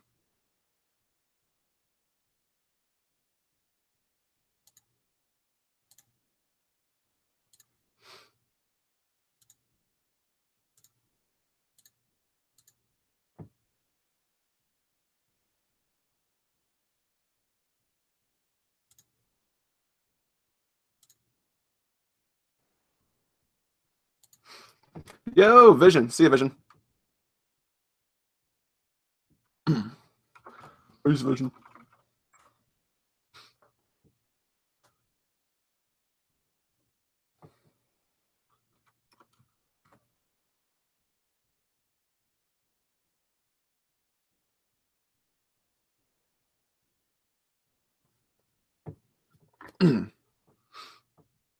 Yeah, that's the only real like naughty picture I have.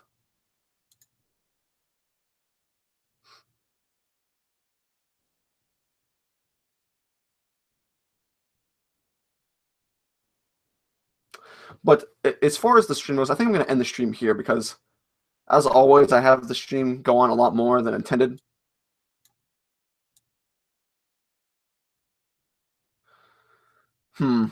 Yeah, I think I'm going to end it there. Do you guys want me to upload this stream or just keep it unlisted? Because I don't really care.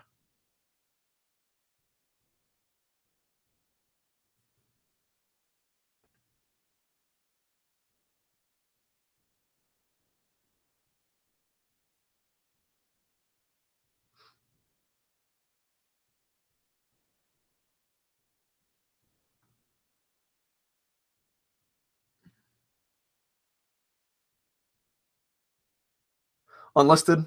I'll keep it unlisted then.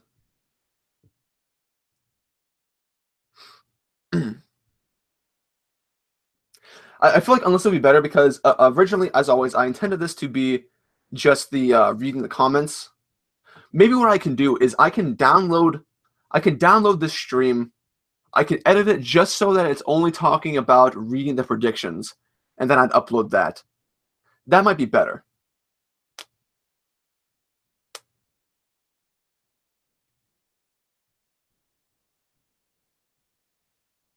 I see unlisted, unlisted, upload, and upload.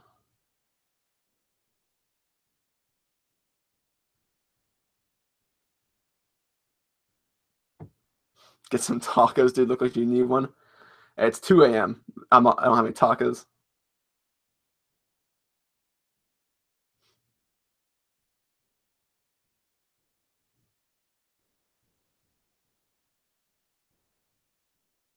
Well, guys, I'll decide it at some point.